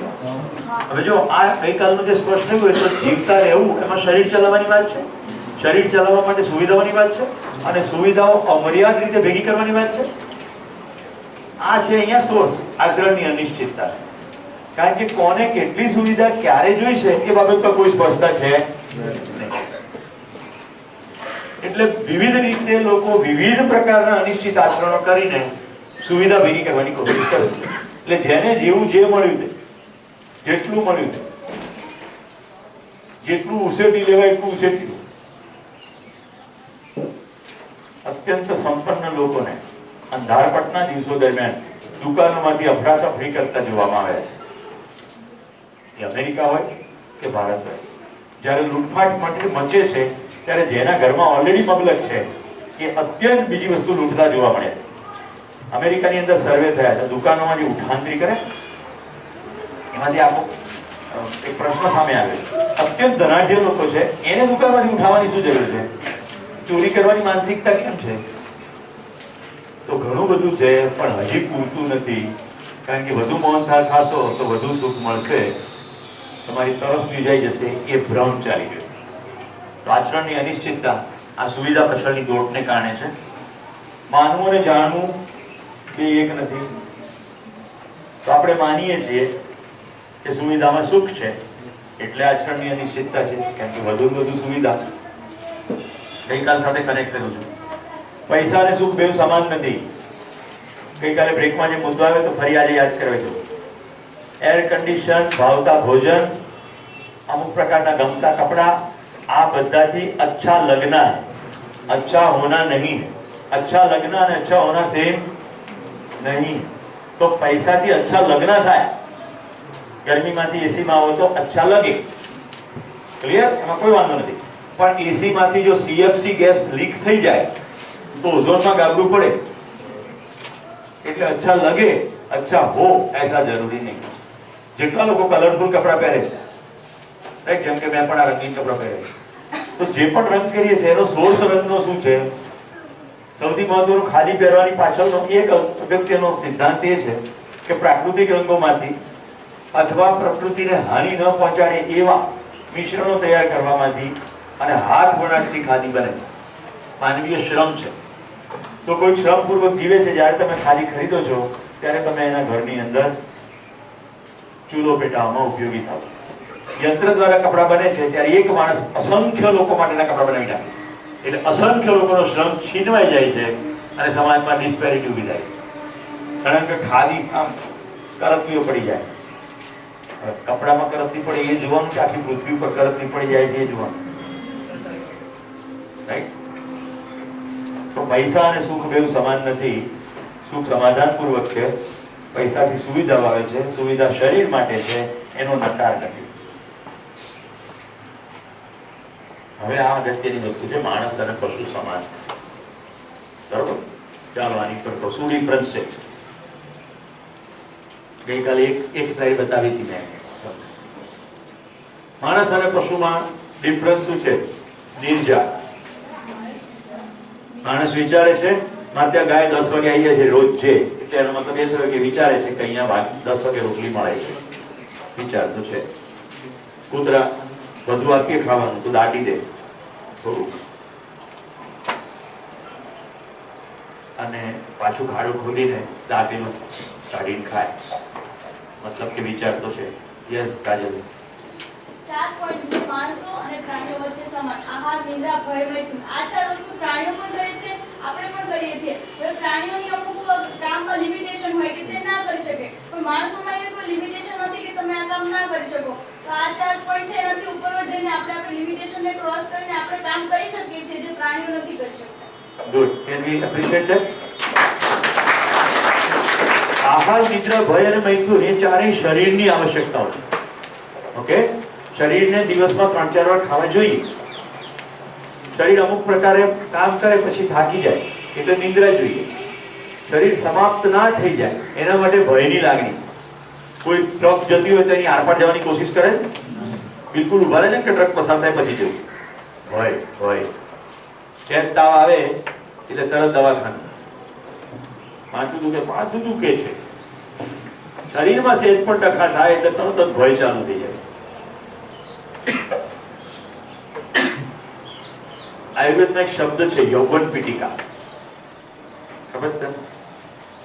ભણે છે. આચરણ અનિશ્ચિત છે ડોક્ટર, કારણ કે તેઓ એલોપેથ ડોક્ટર છે. યૌવન પીટિકા. યૌવન ખબર પડે છે? યૌવન પીટિકા એટલે ખીલ.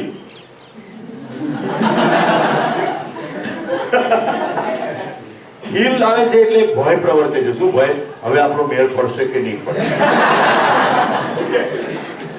એની પાછળ બીજો ભય છે. લગ્ન થાય તો સંતતિની પરંપરા ચાલુ રહે. શરીર સમાપ્ત ના થાય, શરીર બનવાની પરંપરા સમાપ્ત ના થઈ જાય.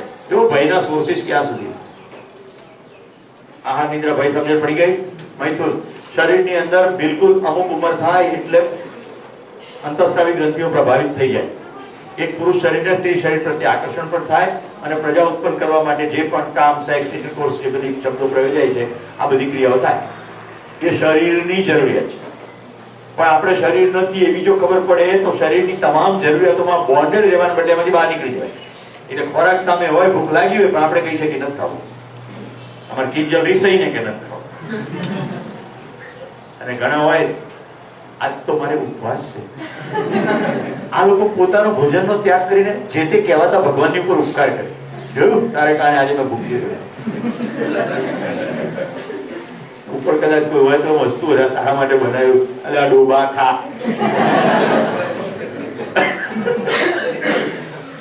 તમને શું લાગે છે? ઉપવાસ પ્રાકૃતિક છે કે અપ્રાકૃતિક છે? તમને શરીરમાંથી સિગ્નલ આવે કે નથી ખાવું અને ન ખાવું, ભૂખ નથી લાગી અને ન ખાવું, ત્યાં સુધી પ્રાકૃતિક. આપણે તો પ્લેટ વાળો કાલનો પ્રસંગ ખબર છે? જયારે એમ થાય હવે નહીં જાય ત્યાર પછી આઈસ્ક્રીમ લઈએ.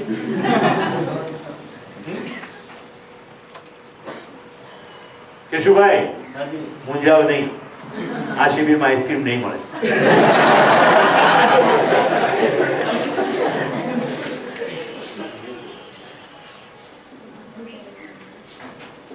કેટલાનું એવું ધ્યાન ગયું છે કે સાવ નાનકડી દીકરી અહીંયા બેઠી છે શિબિરમાં અને એનું આચરણ નિશ્ચિત દેખાય છે, કારણ કે હજી સપાટી સાફ છે, કચરો ગયો નથી. એના માતા પિતા બેને અભિનંદન આપું છું.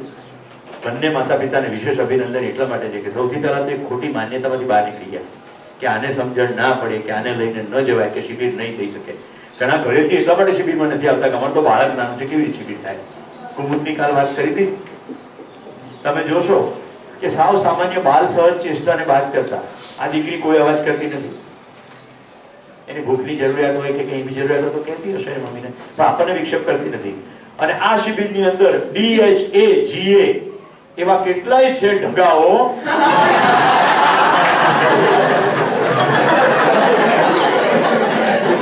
જેઓને ખબર છે કે બોલવાથી ખાવાનું નહીં મળે, છતાં પણ તેઓ કસમયે બોલે છે.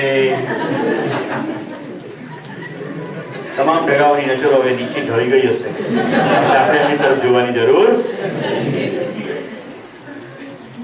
એનો મતલબ એવો નથી કે ઢગીઓની વાત નથી.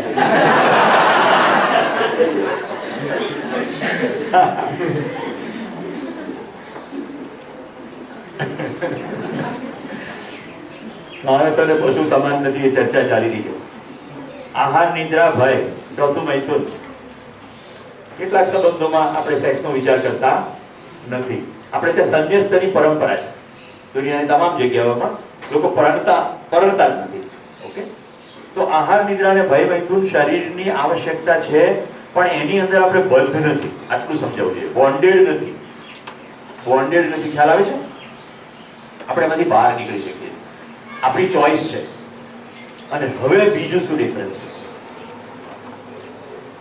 સર, મનુષ્ય આપણે લાગણી ધરાવે છે, જ્યારે કે પ્રાણીઓ લાગણી નથી ધરાવતા. એ પણ ધરાવે છે. કુરકુરિયાને બધી કુતરીઓ આરામથી ચાટતી હોય છે. યસ,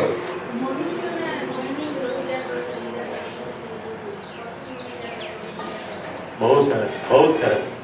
માનવને નિરંતર સુખની આવશ્યકતા છે.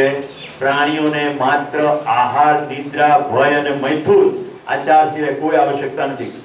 પાલતુ પ્રાણીઓ જે તમને ચાટે છે એ માત્ર એટલા માટે ચાટે છે કે તમને એના આહારનો સોર્સ છો. મારી જો લાકડી એક જેવી એને ખબર પડી જશે કે હવે અહીંયા ખાવા જવાય નહીં, હવે આનું આચરણ અનિશ્ચિત છે, ક્યારેક આપે ને ક્યારેક મારે છે, તો પછી રસ્તો બદલીને તમે આવતા હશો તો પણ.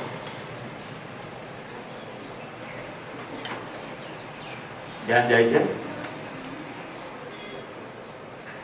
પ્રાણીઓમાં અને આપણામાં મોટો ડિફરન્સ એ છે, પ્રાણીઓને નિરંતર સુખની આવશ્યકતા નથી. આપણને નિરંતર સુખ જોઈએ. મને એમ ના પૂછતા નિરંતર સુખ એટલે કહ્યું, કાલે આપણે કામ કરી ગયા છીએ ને એની પર. નિરંતર સુખ, તમામ સમય સમસ્યાનું સમાધાન ઉપલબ્ધ છે. પરિવારમાં સમૃદ્ધિનો ભાવ, સમાજની અંદર સુરક્ષા અને પ્રકૃતિમાં સંતુલન. આ આપણને 24 કલાક 365 દિવસ જોઈએ છે. જ્યારે ખોરાક વગેરે ક્યારેક ક્યારેક જોઈએ છે. તો જે સતત જોઈએ છે એનું નામ છે નિરંતર સુખ. પ્રાણીઓમાં નિરંતર સુખની કોઈ જ અપેક્ષા જોવા મળતી. જો જે છે એની વાત થઈ રહી છે. ઘણા લોકોને એવું પણ થાય કે નાના પ્રાણીઓ આપણે બહુ પ્રેમ કરે છે, તો એ ભ્રમ છે. કોઈ પ્રાણીઓ પ્રેમ કરતા નથી. પ્રાણીઓમાં પ્રેમનો સંબંધ નથી. પ્રાણીઓમાં લાગણીઓ જરૂર છે, પણ એ પોતાના ટોળા પૂરતી સીમિત, કારણ કે આહારનો સોર્સ છે. દાખલા તરીકે શેરી કૂતરાઓ ભેગા થઈને જો બહારની શેરીનો કોઈ કૂતરો આવે તો ભેગા મળીને બગાડી દેશે. કેમ બગાડી દેશે? ટેરિટરી માર્ક છે. ઘણાને ખબર હશે કે તમે સ્કૂટર પાર્ક કરો તો કોઈ કૂતરું આવીને ઊંચો કરી પેશાબ કરી જાય છે સ્કૂટર પર, કારના ટાયર પર પેશાબ કરી જાય છે, વીજળીના થાંભલા ઉપર પેશાબ કરે છે. કેમ? પોતાના પેશાબની વાસ છોડે છે. અને એ ટેરિટરીનું માર્કિંગ છે. ટેરિટરી એટલે આ વિસ્તારમાં મારું હુકુમત ચાલે છે. તો એ વિસ્તારમાં જેટલા કૂતરાઓ છે એ સૂંઘતા રહે છે નિયમિત રીતે ટેરિટરીનું માર્કિંગ થયા કરે. જો બહારથી કોઈ કૂતરું આવ્યું તો આ બધા ભેગા થઈને એને ખદેડી મૂકે છે, કારણ કે સોર્સ ભોજનનો આ ટેરિટરીમાં છે. પ્રત્યેક કૂતરીના ગલુડિયા કૂતરીએ સાચવવાનો બહુ જ અથક પ્રયત્ન કરવો પડે, નહીં તો બીજો કૂતરો એની જ શેરીનો એને ખાઈ જવાની કોશિશ કરે. એટલે એવું કહે છે પણ ખરા કે હોળી જોઈ લે ગલુડિયા તો પછી જીવી જાય. આવું કેમ થાય છે? હવે જો સમજાવું છું. જે ટેરિટરીમાં મેલ કૂતરો એક લીડર બન્યો છે, લીડર કામ ના કહેવાય પણ તમને સમજાય ઇઝીલી, એટલે એ બધાને ગમન કરે, કંટ્રોલ કરે. એને આલ્ફા મેલ કહે છે ટેકનિકલ ભાષા. મેલ પુરુષ છે શરીરથી. હવે બીજા કુરકુરિયા જે જન્મ્યા છે એમાં કેટલાક તો મોટા થવાના, પ્રાકૃતિક રીતે મોટા થવાના. કોઈ ખાઈ જવાથી કારણે નહીં, પણ રોગથી પણ મરી જાય. તો મોટા થશે એટલે ખોરાકમાં ભાગ પડાવશે ને. આ ના ચાલે. એટલે આ બોસ નક્કી કરે છે કે આને બતાવો માત્ર ને માત્ર ખોરાકના સંબંધો. ગુલડિયાને પિતાનો કોઈ ફિલિંગ છે નહીં, કારણ કે કોણ પિતા છે એ કોઈ કન્સેપ્ટ આવતો નથી. એટલે એવું બને કે જે કૂતરીને જે કૂતરાએ ફળાવી હોય અને બચ્ચા પેદા કર્યા હોય એનો જે ટેકનિકલી બાપ થયો એ જ થઈ જાય, કારણ કે ત્યાં એવા સંબંધો નથી. શું પ્રાણીઓ વચ્ચે કોઈ સંબંધો છે? નો. સંબંધનું અસ્તિત્વ પશુઓમાં નથી. સંબંધનું અસ્તિત્વ માત્ર માણસમાં છે. માતા પિતા પુત્ર પુત્રી ભાઈ બહેન આ બધા આપણે પાડીએ જ નામ. પ્રાણીઓમાં બી કોઈ વૃત્તિ જોવા મળતી નથી. પ્રાણીઓની અંદર અસંખ્ય સસ્તન પ્રાણીઓમાં બચ્ચા પોતાની માતા સાથે સેક્સ કરતા જોવા મળે છે. ખાસ કરીને ભૂંડ પ્રજાતિમાં બહુ જ કોમન છે, રાઈટ? કારણ કે આપણે કહીએ છીએ કે માં છે, ત્યાં માનો સંબંધ છે નહીં, ત્યાં ભાઈ બહેનનો સંબંધ છે નહીં. સમજાય છે? આપણે પશુ નથી એ બતાવવાની કોશિશ કરી રહ્યો. બોલો બીજો શું ડિફરન્સ? પાછું હું હવે પાણી નહીં પીવું. નીચે રસોડા મેળ પડી શકતો હતો એકાદ ગ્લાસ દૂધ પીશ. તમે જે કોશિશ કરો કે ગરમ કશું નાખ્યા વગર નો અનિલભાઈ, અને કોઈ વસ્તુની આવશ્યકતા નથી. સાદું ગરમ દૂધ મળે તો ચાલે. હવે આપણે જોઈએ સમસ્યા. સમસ્યાની શરૂઆત થશે ભાષાથી. મને બિલકુલ ખબર છે કે તમને આ બધું નહીં વંચાય, પણ કેટલું ભાષાની અંદર ઊંડાણ હોઈ શકે એના માટે આ ચાર્ટ તમારી સામે ખાલી રાખ્યો છે. તમે અહીંયા જોશો ભાષ આભાસ એવં પ્રકૃતિ કે મૂળ में ભાષા. અહીંયા વંચાય છે ભાષા, પછી ભાવ મૌલિકતા મૂલ્યાંકન દર્શન દર્શક ક્ષમતા પાત્રતા વગેરે. સમજાવું. વાટકો લાવો, વાટકીમાં દાળ કાઢો, ચમચી નાની, પ્યાલો મોટો. આ આપણી ભાષા છે. પહાડ ઊંચો, નદી ઊંડી. છે કે નહીં ભાષા? છે ને? મને કહેજો પહાડ પુલ્લિંગ કેવી રીતે, નદી સ્ત્રીલિંગ કેવી રીતે, વાટકો પુલ્લિંગ કેવી રીતે, ચમચી સ્ત્રીલિંગ કેવી રીતે? જેની અંદર ક્યાં લિંગ જ નથી ત્યાં આપણે પુલ્લિંગ ને સ્ત્રીલિંગ કરીને મોટો ગૂંચવાડો કરી નાખ્યો. કારણ કે આહાર નિદ્રા ભય મૈથુન ચાર પ્રાણી પ્રવૃત્તિ. એટલે હું જો પુરુષ છું તો બીજી સ્ત્રી છે, અને હું સ્ત્રી છું બીજો પુરુષ છે. એટલે કેટેગરીકલી આપણે આપણી આખી ભાષાની અંદર આવું કરી નાખ્યું. ખુરશી નાની, સોફા મોટો, પ્રોજેક્ટર નાનું, નાન્યતર. એને તો સાવ નાન્યતર હિજડા જાતિ મૂકી. જો બધું નવું નવું શોધાય ને એમાં એવું થાય. કોમ્પ્યુટર નાનું, માઉસ મોટું, ડસ્ટર કાળું, ડ્રાઈવ પાતળી, પેન પાતળી, પેન્સિલ અણીદાર, જબ્બો કેસરી, સુરવાળ ધોળી. હવે મને કહેજો આ જબ્બો પુરુષ અને સુરવાળ સ્ત્રી એ બંને વચ્ચે કોઈ મૈથુનના કાર્યક્રમો થાય તો કઈ રીતે પુલ્લિંગ સ્ત્રીલિંગ હોઈ શકે? શું લાગે છે સૃજન? લોચો શું છે ભાષામાં? અત્યારે મેં થોડાક ઉદાહરણો આપ્યા તો ભાષામાં શું લોચો છે મને?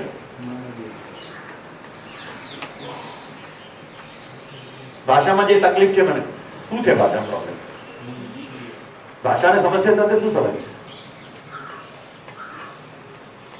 કોઈનું ધ્યાન નથી જતું? હા, પરફેક્ટ. માન્યતા જાણવાની કોશિશ જ નથી કરી કે આમાં લિંક છે કે નહીં. કોઈ બોલ્યું, અલબુરી બેને ઘરે હું જમવા માટે ગયો, એને કીધું અમુરા પેલી થાળી લાવ, ધોળી લાવજે. મેં સાંભળ્યું, તાલી પાડી. ઈશાને સાંભળ્યું, થાળી ધોળી. ચાલી પડી આખી સભ્યતા. થાળી કાળી ધોળી પીળી નાની મોટી બધી થાળીઓ સ્ત્રીલિંગ. ગુજરાતની તમામ થાળીઓ સ્ત્રીલિંગ ધરાવે છે. હવે ખાલી પ્રદેશ બદલી નાખો. ઓ કટોરા લાવ. બીજી ભાષામાં જેવા માઇગ્રેટ થશો પ્રદેશમાં એટલે જે અહીંયા સ્ત્રીલિંગ છે ત્યાં પુલ્લિંગ થઈ જશે, અહીંયા પુલ્લિંગ છે ત્યાં સ્ત્રીલિંગ થઈ જશે. કારણ કે કોઈ કે કીધું એટલે પછી બધા ચાલુ પડી ગયા. ચમ્મચ કૈસા, આપણે કે ચમચીકી મારા લગ્ન થયા ને તો મારી પત્ની કે આઈસ્ક્રીમ ખાધી. એક મારા ગુજરાતી મિત્ર છે, ખૂબ સારા કવિ છે, આઈસ્ક્રીમ ખાધું, અને હું કહું છું આઈસ્ક્રીમ ખાધો. ખાધું એટલે સ્ત્રીલિંગ એ ખરું, પુલ્લિંગ એ ખરું, નાન્યતર એ ખરું. કેવું લાગે નહીં? તમારા મેડિકલમાં એવું હશે તો જરા વિચારી કહો કયા કયા ઓર્ગનને તમે પુલ્લિંગ કહો છો, કયા કયા ઓર્ગનને સ્ત્રીલિંગ કહો છો? લિંગ્વિસ્ટિક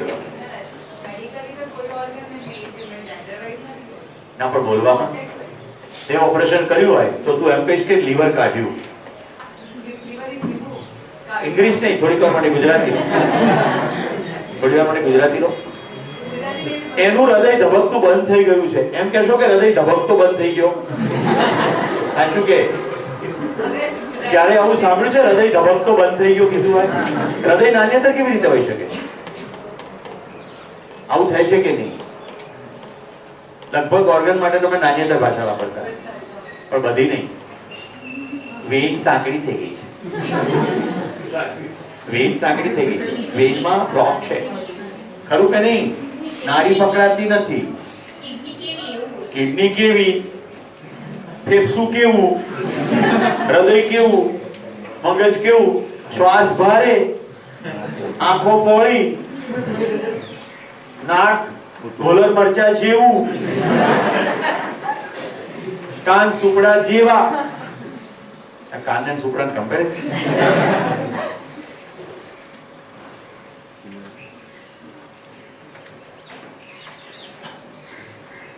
આખા શરીરના પ્રત્યેક ઇન્ડિપેન્ડન્ટ અંગ ઉપાંગને પણ આપણે આવી રીતે લિંગ સાથે જોડે.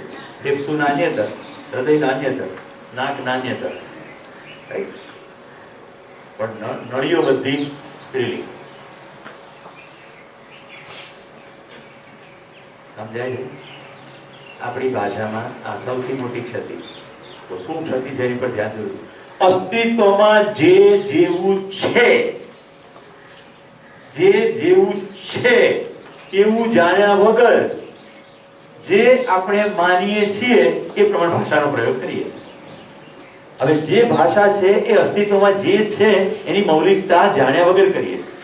પહાડની એક મૌલિકતા છે, નદીની મૌલિકતા છે.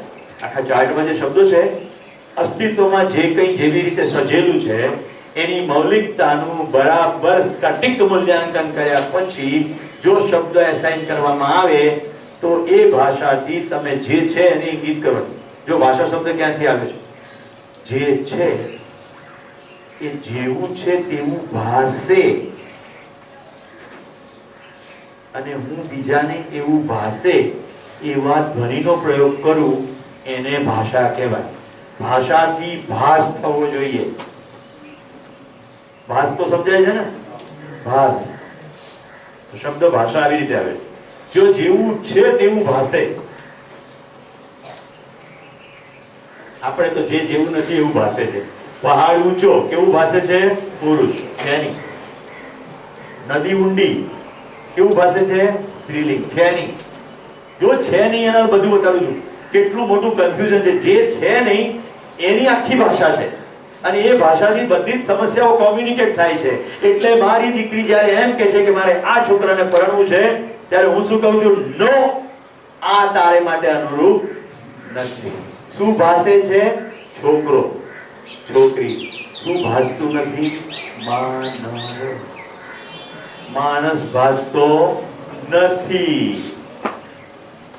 કેટલાનું ધ્યાન જાય છે? પેલા હાથ ઉપર કરવું. તમને બેન આનંદ થશે. જેવા શિબિરાર્થીઓ ને એવા પ્રકારના ઉદાહરણો આ હોય છે બધાની કોલેજમાં. સામે કેમ્પસની અંદરથી કોઈ છોકરી આવતી હોય તો આપણને છોકરી ભાષે છે, માનવ ભાષતો નથી. ગઈકાલે મેં સ્પષ્ટ કર્યું છે, હું જીવન છું, શરીર ચલાવું છું. હું શરીર નથી, હું માનવ છું, શરીર ચલાવું છું. માનવની વ્યાખ્યા કરું છું.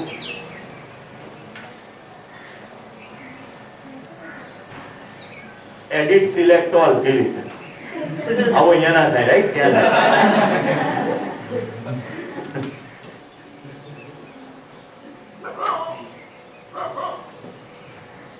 આજ પછી આ શિબિરમાં જ્યારે જ્યારે માનવની વાત થાય ત્યારે ત્યારે આ વાત થઈ રહી છે એનું ધ્યાન રાખવું. હું જીવન છું, શરીર ચલાવું. હું માનવ છું તો બે ભાગનો સમૂહ છું. હું જીવન છું અને મારી પાસે શરીર છે. હવે જો ભાષા બીજી વાપરું, હું શરીર છું. સાચી ભાષા ખોટી ભાષા? ખોટી. એનું ગ્રુપ કાલે થઈ ગયું. શરીરને 3 વાર ખાવા જોઈએ છે પણ મને સતત પ્રેમ જોઈએ છે. જો હું શરીર હોઉં તો મારી બેની જરૂરિયાત એક જ હોવી જોઈએ પણ એક છે નહીં. એટલે હું જીવન છું. તો જ્યારે માનવ કહીએ ત્યારે શરીરનો નકાર થઈ રહ્યો નથી. શરીર પ્લસ હું. હવે સામેથી જ્યારે માણસો આવતા આવે એટલે આપણે પહેલી કેટેગરી શું કરીએ છીએ? પુરુષ છે કે સ્ત્રી. પછી સમવયસ્ક છે, નાની છે, મોટી છે, કાળી છે, ધોળી છે, પીળી છે, કેવા કપડા પહેર્યા છે, હજી થોડો વધારે સમય મળે તો કેટલા પૈસા છે, સમાજમાં એનું શું નામ છે, હજી થોડો સમય મળે તો કઈ જ્ઞાતિ છે. થાય છે કે નહીં પ્રાંશુ? હવે ખ્યાલ આવે છે સમસ્યાના મૂલ્યમાં?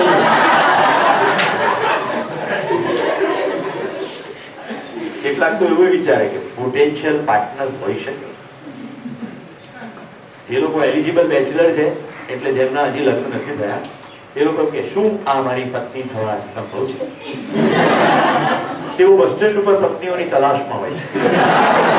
તેઓ કોલેજમાં એટલા માટે નામકરણ કરાવે છે શક્ય છે કે અહીંયા પત્ની મળી જાય. ડિગ્રી તો મળે કે ન મળે.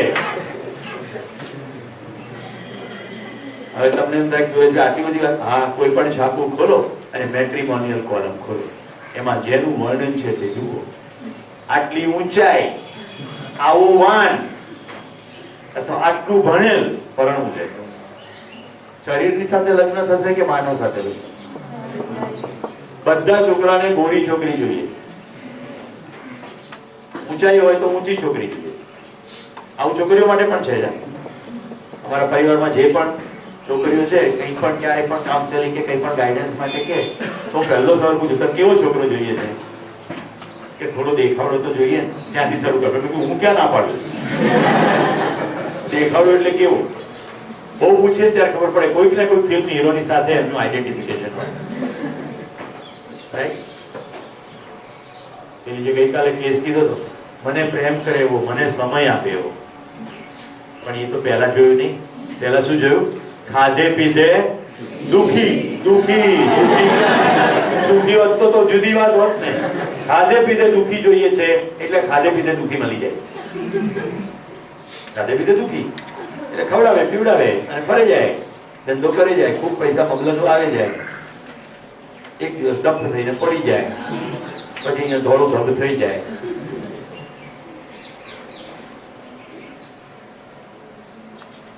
ફરી પાછા ઉદાહરણ પર જઈએ. એક માતા પિતા એના સંતાનને પરણાવવાનો જ્યારે જ્યારે વિચાર કરે છે ત્યારે ત્યારે પોતાના સંતાનને કયું શરીર એની સાથે શોભશે ત્યાંથી શરૂ કરે છે. કારણ કે પોતે જ પોતાની અંદર લોક્યું નથી કર્યું એટલે પોતે હજી પોતાને શરીર જ માને. એટલે ખોટી માન્યતા શરીરની છે તો શરીરની અનુરૂપતા જોવાય છે, સ્વભાવની અનુરૂપતાનો વિચાર કરવામાં આવતો નથી. અને સામે ચાલીને આખી જિંદગીનું દુઃખ દીકરી માટે કે દીકરા માટે અને પોતાના પરિવાર માટે વહોરી લે છે. એટલે વાત છે માનવું અને જાણવું. કાલે શું કામ આટલી મહેનત કરી? શું માનીને બેઠા છો તમે? અમારા પરિવારની એક દીકરીએ એક પાત્ર પસંદ કર્યું જે એની જ્ઞાતિ નહોતું. તો એ દીકરીના માતા પિતા ભાઈઓ પેલા પાત્રની પાછળ પડી ગયા અને મારી નાખો કે હોય તો થાય લગ્ન. મહેસાણાનો એક પ્રસંગ છે વર્ષો પહેલાનો. એક દીકરી આવી રીતે કોઈ સાથે પરણી ગઈ. બધા લોકો બહુ સમજાવ્યું બાપને કે ભાઈ હવે થઈ ગયું બોલાવો કરે. પેલી દીકરી સગર્ભા થઈ કે હવે તો બોલાવો. દીકરી પોતાની પહેલી સુવાવડ પિયરમાં કરે એવું આપણે ગુજરાતમાં ટ્રેડિશન છે. તો પેલો બાપાએ એવું કીધું કે હા હું હવે માની ગયો, હું જ એને તેડી આવું. એમ કરીને એને લઈ આવ્યા કરે. સાંજે ચોકમાં બધા લોકો ભેગા કર્યા અને કોષ હોય ને છોકરીને બધાની વચ્ચે પેટમાં કોષ ખુશી મારી. આપણા દેશમાં ઓનર કિલિંગના નામે જ્ઞાતિની બહાર પરણે અથવા કહેવાતા સર્વોત્તરના ખ્યાલો એને મારી નાખવાની પરંપરા, એને ઓનર કિલિંગ કહે. સન્માનનો ખોટો ભાવ. હું લોકોને મોઢું શું બતાવીશ? આબરૂના ખોટા ખ્યાલો, બધી જ માન્યતાઓ. એકચ્યુઅલી બધાને પોતાની એટલી સમસ્યાઓ છે ને, કોઈને તમારી સમસ્યાઓમાં રસ જ નથી. ત્યાં આબરૂની વાત જ ક્યાંથી આવે? બધા પોતાના પૂરતા એજન્ડા છે કે નહીં? ઢગલો છે, રાઈટ? એને શું પડી છે તમારી? પણ તમારા મનમાં એવી માન્યતા છે કે જ્ઞાતિમાં કેવું દેખાશે. તો હવે બધા સાંભળો મારી વાત. પૈસાદાર સાથે પરણીને સુખી થવાય કે સમજદાર સાથે પરણીને સુખી થવાય? દેખાવમાં રૂપાળો હોય એને પરણીને સુખી થવાય કે દેખાવમાં ગમે તેવો હોય પણ સમજદાર હોય એની સાથે સુખી થવાય? ડિગ્રી મોટી હોય એની સાથે સુખી થવાય કે અન્ડરસ્ટેન્ડિંગ મોટું હોય એની સાથે સુખી થવાય? ભાઈ બહુ બધું ભેગું કર્યું હોય એની સાથે સુખી થવાય કે જેની પાસે હળવાશ ને નિરાંતનો મબલક સમય હોય એની સાથે સુખી થવાય? જેના ધંધા દેશ વિદેશમાં ફેલાયેલા હોય એની સાથે સુખી થવાય કે પોતાની શારીરિક જરૂરિયાતો પૂરતું આવશ્યકતાથી અધિક ઉત્પાદન કરતો હોય અને બિલકુલ ઘરે ઉપલબ્ધ હોય એની સાથે સુખી થવાય? જેને મલ્ટીનેશનલ બિઝનેસ હોય તો ઘરે રહે જ નહીં ભાઈ, આજે અહીંયા હોય કાલે ત્યાં હોય. અમદાવાદની એક આઈટી ટેકનોલોજીનો મોટી કંપની, એનો માલિક લગભગ 2000 માણસો કામ કરે. મારે એની સાથે કાઉન્સેલિંગ કરવું, કારણ કે મારે એક જ પ્રોબ્લેમ છે, બાકી કોઈ પ્રોબ્લેમ નથી. શું પ્રોબ્લેમ? હું ઘરે જાઉં, મારી પત્ની એને કંઈક ઈશારો કર્યો, ક્યાં છે જોઈ?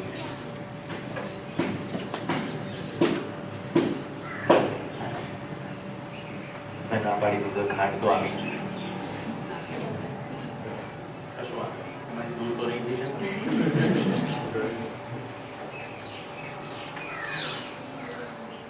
શું કહેતો હતો? એક ઉદાહરણ. હા, 2000 કર્મચારીઓનો બોસ, રાઈટ? એમાં કોઈ પ્રોબ્લેમ નથી. એક જ પ્રોબ્લેમ છે, હું ઘરે જાઉં ત્યારે મારી પત્ની ગરમ ગરમ ભોજન બધાની થાળી ડાઇનિંગ ટેબલ પર મૂકી દે છે અને મેડ જે હોય ઘરમાં સેવા કરવા વાળી બાઈ એને કહે છે બાકીનું પીરસી દેજે અને પછી જતી રહે છે. અને મારા બંને બાળકો જો ડ્રોઈંગ રૂમમાં હોમવર્ક કરતા હોય તો પોતાના સ્ટડી રૂમમાં જતા રહે, રાઈટ? અને હું એકલો જમું છું. તને ગરમ તો જમવા મળે છે, ખુશ થાને? તો કે પણ સાથે બેસનાર કોઈ નહીં. આ એક જ પ્રોબ્લેમ છે. ઓફિસમાં કેવું છે કે ઓફિસમાં તો બિલકુલ બધું બરોબર છે, પરંતુ એ ભ્રમ છે કે તમને કેવી રીતે ખબર? કાલ મેં એક બોક્સ મૂક્યું અને બધાને સજેશન આપી દે કે બધા પોતાનું નામ લખ્યા વગર ટાઈપ કરેલા પેપરથી એની અંદર નાખે કાગળ કે તમે મારા વિશે જે સાચે સાચું કહેવા માંગો છો તે કહો, કોઈ સંકોચ વગર. તો એવા આવ્યા તો રોયો. કેટલાક તો એવું ડેન્જર લખી દીધું કે કૂતરા જેવો સ્વભાવ છે. પણ શું કરવાનું, પગાર એની પાસેથી પડે છે એટલે અમે નોકરી કરીએ. ભ્રમ દૂર થઈ ગયો. કારણ કે માણસ ઓફિસમાં સારો હોય અને ઘરે પાછો નઠારો થઈ જાય એવું ના બને. કેટલીક સ્વભાવની ખાસિયતો તો બહાર આવી જ આવે. તેની ગણતરીમાં ધ્યાન હોય પૈસામાં, એ શું કરે તમને કહું? ઓફિસમાં તો ખૂબ ગણતરી કરે, ઘરે એક મોબાઈલમાં ગણતરી ચાલુ જ હોય. એ લોકો ઓફિસમાં તો વ્યસ્ત હોય, ઘરે આવીને પણ વ્યસ્ત હોય, એમના ટેલિફોન કોલ્સ ચાલ્યા જ કરતા હોય. આંતરરાષ્ટ્રીય બિઝનેસ, દેશની બહાર ફરેલું, બાળકોની એક પણ સ્કૂલની ઇવેન્ટમાં હાજર નહીં, લગ્ન તિથિએ હાજર નહીં, જન્મદિવસોએ હાજર નહીં. વર્ષોના વર્ષ આમ થાય એટલે કેટલો બધો અભાવ ઉત્પન્ન થયો. મેં તો હું કહ્યું એમ કહીશ, ઘરે જઈને પહેલા તારી પત્નીની સામે બેસીને માફી માંગી અને હૃદયની સચ્ચાઈથી માફી માંગી. પૈસા કમાવાની લાયમાં અગત્યના દિવસો અને ક્ષણો જે હવે પાછી નથી આવવાની એ મેં વિતાવી છે. બટ ના, હવે જે છે એમાં કંઈક કરવાની મારી તૈયારી. Then go on a vacation. એક વીક, અઠવાડિયું વેકેશન લો. પણ કે ક્યાં ફરવા જઈએ? ડોબા ફરવાની વાત કરે છે, વેકેશન લેવાની વાત કરી. હજી બાજુ ભારત જેવું છે? અહીંયા જ ઘરે જ તારી પાસે કટર છે? તો કે ના, અમારે તો આઈટી નો બિઝનેસ છે. હું તો અત્યારે આપણી મીટિંગ પૂરી થાય ને એટલે બજારમાં જઈને કટર લઈ, એક કટર ટેલિફોનના વાયરો કાપી નાખે એટલે લેન્ડલાઈનો બધી બંધ થઈ. અને બહુ કમાય છે, તારા પાસે જેટલા મોબાઈલ અત્યારે ખિસ્સામાં 2 કે 3 મોબાઈલ છે બધા મને આપી દે, અઠવાડિયે બદલાઈ જાય નો મોબાઈલ. પણ કે બધાને શું થાય, તમે જે થવું એ થાય. 2000 માણસો નોકરી કરે છે તારે ત્યાં, કામ તો ચાલશે, ધંધો બંધ નહીં થઈ જાય, પણ પ્રોફિટનું ઓછો થશે, બધું થોડી કદાચ ખોટ પણ જાય તારા અભાવે, તો કેટલું મબલક સામ્રાજ્ય ઊભું કર્યું છે. શું ફેર પડશે લ્યા, આ બધું જવા બેઠું છે, હજી આંખો નથી ખુલતી, લગભગ જવા બેઠું જ કહેવાય. થઈ ગયું બધું રેડી. 1 મહિના પછી પત્ની મને ઓફિસમાં મળવાઈ, 2 ભાઈઓ છે, બંને ભાઈઓ આ બનેવીના રવાડે ચડીને પાગલ થઈ ગયા કમાવાનો, કે તમે મારા ભાઈ થશો. બેન રાજસ્થાનના છે, ત્યારથી મને ભાઈ આવે, I got my husband back. મેં તમને આની સાથે મારું સુખ વહેંચ્યું, મજા પડી કે ના પડી? કોઈકને એનું દાંપત્ય જીવન બચી ગયું, મેં તમને કેસ શેર કર્યો, તમને સુખ થયું? આ સમજણનું સુખ છે. મેં તમને દૂધની 1 ચમચી પણ નથી આપી, તમારી સામે હું પી રહ્યો છું, એકલા ખાઈ અને કદી ગાલ પચોળો ના થાય. ગાલ પચોળા કોઈ ખાસ પ્રકારના વાયરસ કે બેક્ટેરિયાથી થાય. વધુ માહિતી માટે મળો અથવા લખો. લોકલ ભાષામાં લપેટિયા, ડોક્ટર રિદ્ધિ અથવા ડોક્ટર ભાષામાં લપેટિયું. પણ કેશુભાઈ થાય ખરું? એકલા ખાય એને થોડું લાપટ્યું થાય? એને ના થાય. આ તો એ પાછળનો ભાવ એવો છે કહેવાનું કે એકલા ખવાય નહીં. ઓકે, શીતળા માતાજીને કારણે નીકળે કે કોઈ જીવાણુ કે વિષાણુ કારણે નીકળે?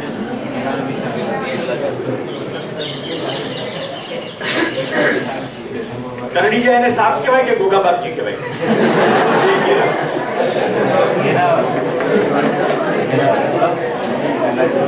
ગુલેલ ધરાવવાની મજા આવે કે ખાવાની મજા આવે?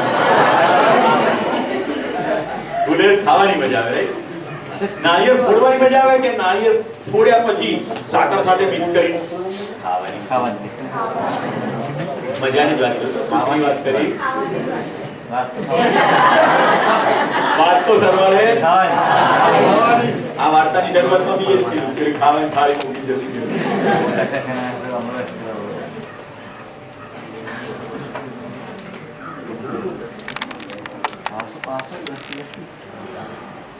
તો હું તમને ગમતી ખાવાની વાત કરી દઉં. ચાલો બ્રેક. 10 વાગ્યા છે. ચા તૈયાર જ હશે અશ્વિનભાઈ કે પૂછાવી લેવું પડે? હા, તૈયાર. કે બ્રેક પાડીએ તો તૈયાર હશે ને? હા. ઓકે, આપણે મિત્રો ચાનો બ્રેક પાડીએ. હવે આ બ્રેકની અંદર ચાય પે ચર્ચા. હલો, હજી મેં નથી તમને જવાનું કીધું. રાજીએ બહુ સાચું કીધું. વાત તો ખાવાની. આ 30 મિનિટનો વિરામ સાયન્ટિફિક અને સતત એક ખુશીમાં બેઠા છો, રાઈટ? એક સરખા મસલ ખેંચાયેલા છે, થોડું રિલેક્સ થઈ જાય બોડી. તમારે શરીરને ચલાવવાનું છે. શરીર એક સાધન છે, એ તમને ઉપયોગી થાય એ આશયથી આ બ્રેક પાડીએ. નંબર 2, તમારા બ્રેઇનને પણ થોડી શુગરની જરૂર પડે. કદાચ તમારે નાસ્તો કર્યો નહીં કર્યો તો ચાય પીવો, થોડી ખાંડ આવી જાય. કોઈકને હાઇપોગ્લિસેમિક કન્ડિશન હોય તો થઈ જાય. આની પાછળ આશય ખાલી એટલો છે કે પોતાની જાત સાથે થોડો સમય, થોડા સાથીઓ સાથે સમય. પાંચું શું વર્ક કરશું અત્યારે ચાય પે ચર્ચામાં? ચાય ઉપર શું એક્સરસાઇઝ કરશું?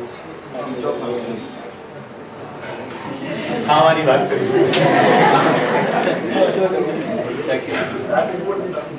આપણે છેલ્લે વાત જોઈ રહ્યા છીએ ભાષાની. સાંભળો, એક્સરસાઇઝ.